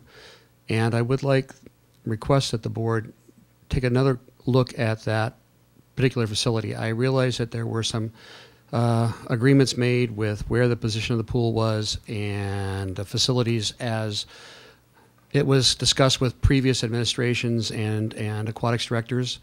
And in the construction that's ongoing, there are some obvious glaring shortages of ability to have fans come and sit and watch and parents come and sit and watch. That may also have some ADA complications because of providing appropriate seating for all people. And I do believe before that project is, considered a completed project, that an evaluation needs to be done to determine if there would be more money needed for that project to, like I say, put it on the same playing field as the other aquatics facilities. It's the smallest and the least expensive to build, and it certainly would seem a comparable situation to look at, you know, the best ways to make it as accommodatable, to have as much accommodation as all the other sites. So please, before you move on to funding Priority 5 projects, do look at some of the existing ones out there, but particularly the San Marcos. And we also now are almost up to $50,000 raised, so we're making headway. Thank you. Thanks, Mr. Wheeler. I would like to suggest to board members that we deal with item F6 at a future time so that we can return to the number of consent agenda items that were pulled out. So moving on to item G, if that's acceptable. D1, 3, 4, 8, and 14 were pulled. So let's start with D1. I'm sorry, I only pulled that because I need to abstain on that since I was absent. Were there two? Okay, so let's just have a separate vote. All those in favor of move to approve? Do we need to move it? Second. Okay. Well, I'm sorry, thank you. I'm jumping ahead to a vote. Oh, forget it. Forget motions and seconds. How inefficient. Okay, so Ms. Parker and a second by Ms. Malakoff, yes? Yes. Is that right? Yes. Okay, all those in favor of approving item D1 signify by saying aye. Aye. Any opposed? Any abstentions? Abstain. Thank you. So that was Ms. Cordero. Okay, item D3. That was one that I asked.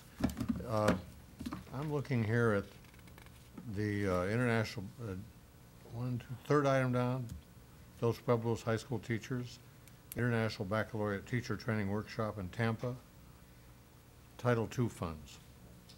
And I guess I need some help on Title II money. I thought had to do with professional development. That part's good, but I thought it had to do with professional development in relation to disadvantaged students. And I can't cite the law to you, but I understand. But it's a recollection from some reading I did a year or two ago.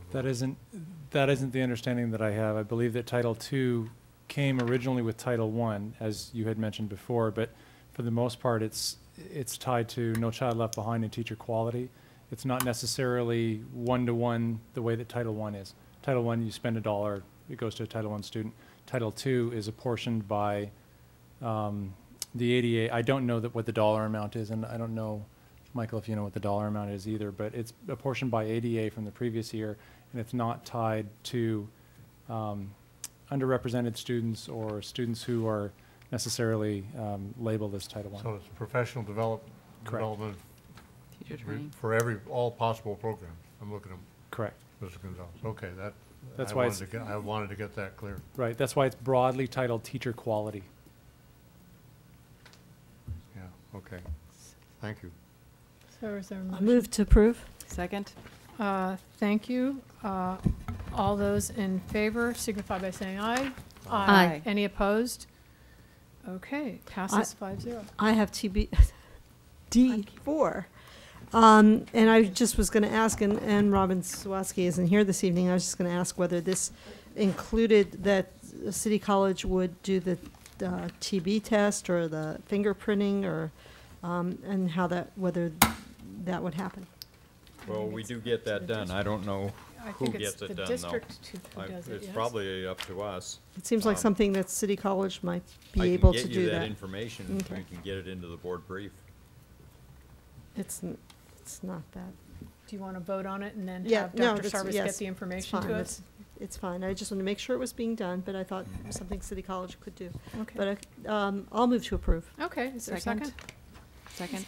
Thank you, Ms. Parker. All those in favor of approving item D4 signify by saying aye. Aye. Aye. Any opposed? Passes 5-0. Now we're on to D8.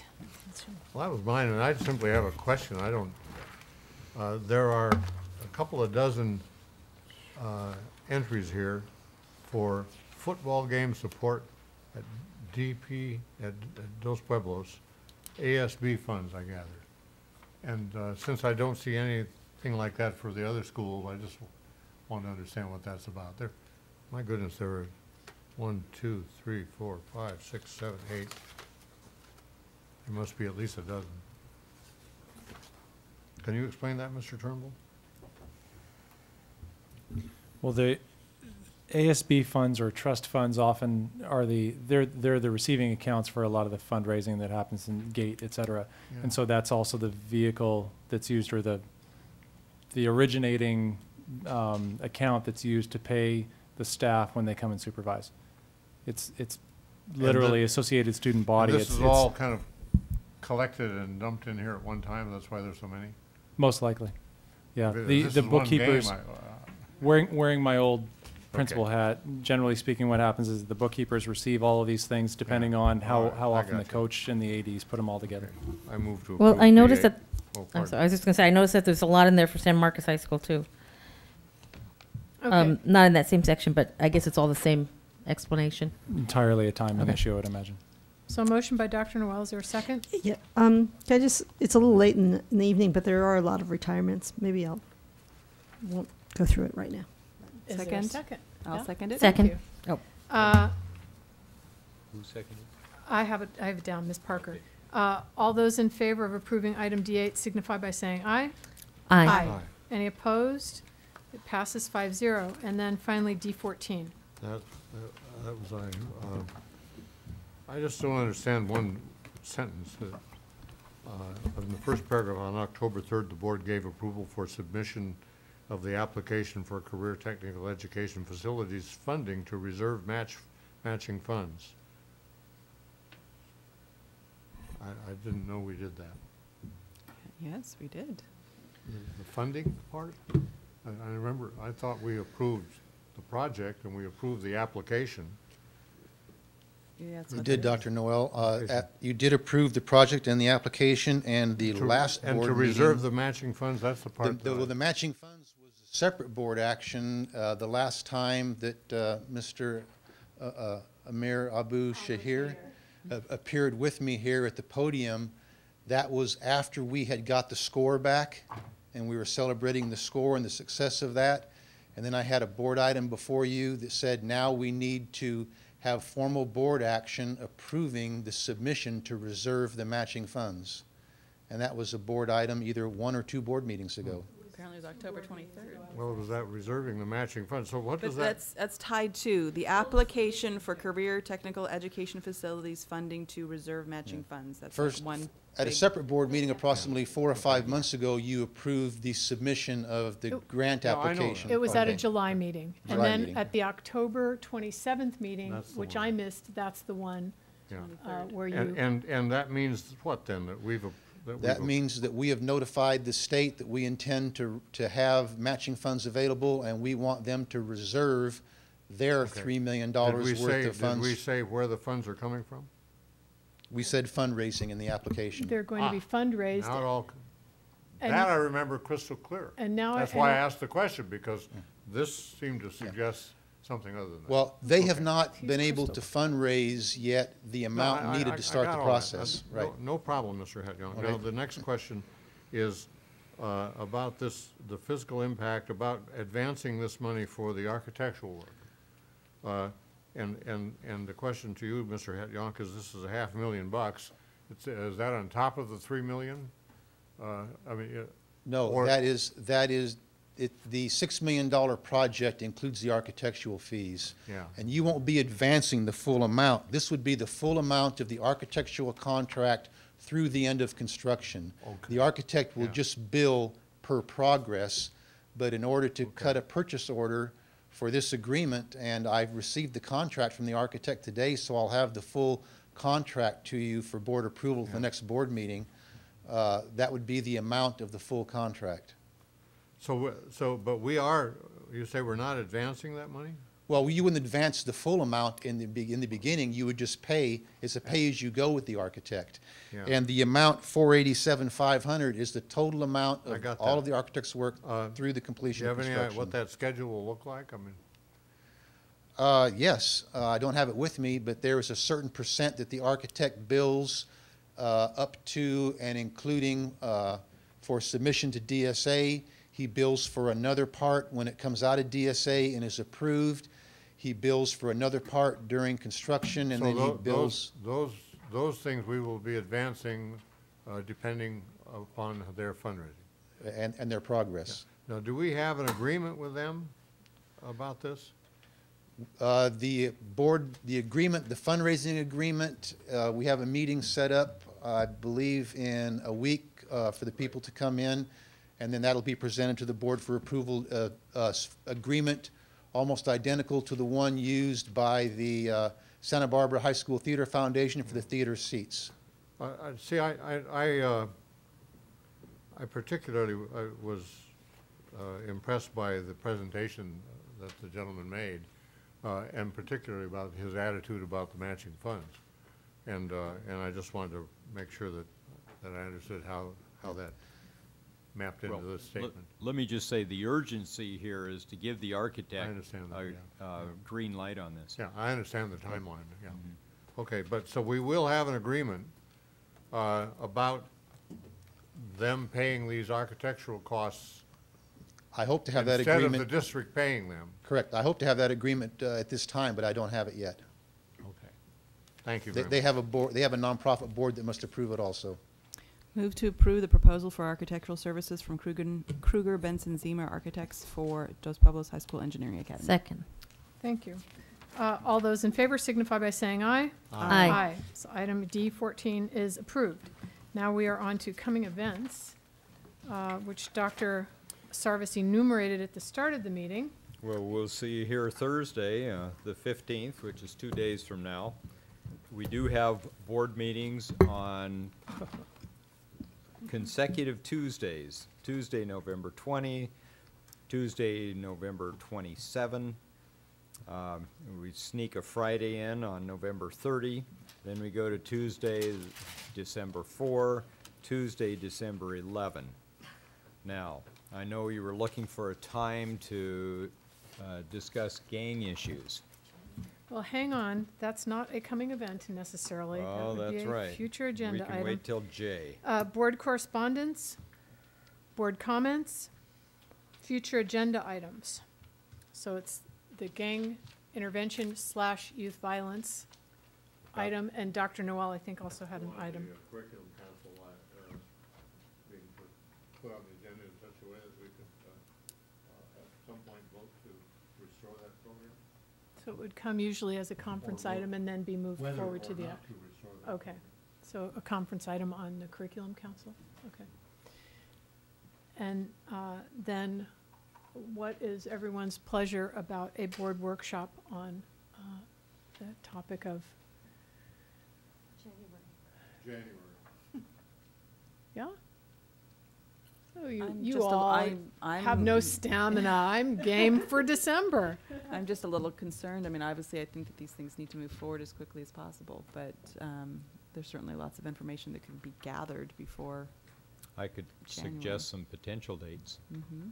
One might be Friday afternoon, December 7. Some of us are going to be at a meeting with Mary Dowell on December 7th. You're right. Have to be late in the afternoon, wouldn't it? Okay. Well, the only other date that I know people might be free is December 15, but people may already be into the vacation plans by then. Yeah, and in terms of trying to generate some community interest, I suspect that probably January is better than December. But I do agree with, I want to underline Ms. Parker's comment that we could be information gathering in the meantime so that we have many of our ducks in a row for some potential decision-making following, not on the day of the workshop, but at a board meeting soon after. I'd also like us to consider possibly moving the venue of that meeting to someplace that might be more amenable to getting members of the community to attend. I was thinking of perhaps Franklin School or maybe La Casa. I have two objections. Number one is that for a formally agendized, board meeting or workshop, all of the, tables, seating, et cetera, it requires an expense. Whether or not the venue has a sound system, then we need to rent a sound system. I mean, we've been through this before, holding board meetings at remote sites. But actually, my biggest objection to both Franklin and Casa de la Raza has to do with the acoustics in the room. It's very, very, very difficult to hear in those rooms. Very difficult. I think this is a bad place to hold it if we want to get the community to come. Okay. If that's not a priority, then it wouldn't necessarily be. Don't put a value judgment on it. Of course it's a priority. I'm just saying that there are problems with, at least I perceive problems. If that's the wish of the rest of the board, I'm there. I just wonder if there's other places with better acoustics that, well, like the Globe Theater at Center Barbara Junior High, maybe. I don't know if it's large enough. Used to be our board meeting room. Yes. Yeah. But someplace on a site where you might get at least that site's parents to attend. Yeah, it seems to me that gang issues or youth violence is a issue for the whole district. So I'm just a little concerned about where you put it. Sounds like that's where the problem is. That's and true. We should definitely have it at La Colina, right? And I don't want to. I don't want to imply that it's one place and not another. Although I think Santa Barbara Junior High is certainly sort of strategically, it's sort of in the center of the city. Can I make a suggestion so that we don't stall here? Ms. Cordero's raised a good question. We don't have to pick a date tonight. We have meetings on top of meetings, and since it is January, we can come to some consensus, think about it, and then come to some consensus at one of our future meetings. In fact, we can put it on as an agenda item for our single plan meeting on Tuesday, but whatever, the 20th. If we could have a brief discussion on the agenda on the 20th. Good. In fact, I'm going to ask Julie to query you specifically about that intervening Tuesday, not the 2nd or the 4th, but that 3rd Tuesday in January. Okay. For this meeting. Okay. Okay. If there's no other business, then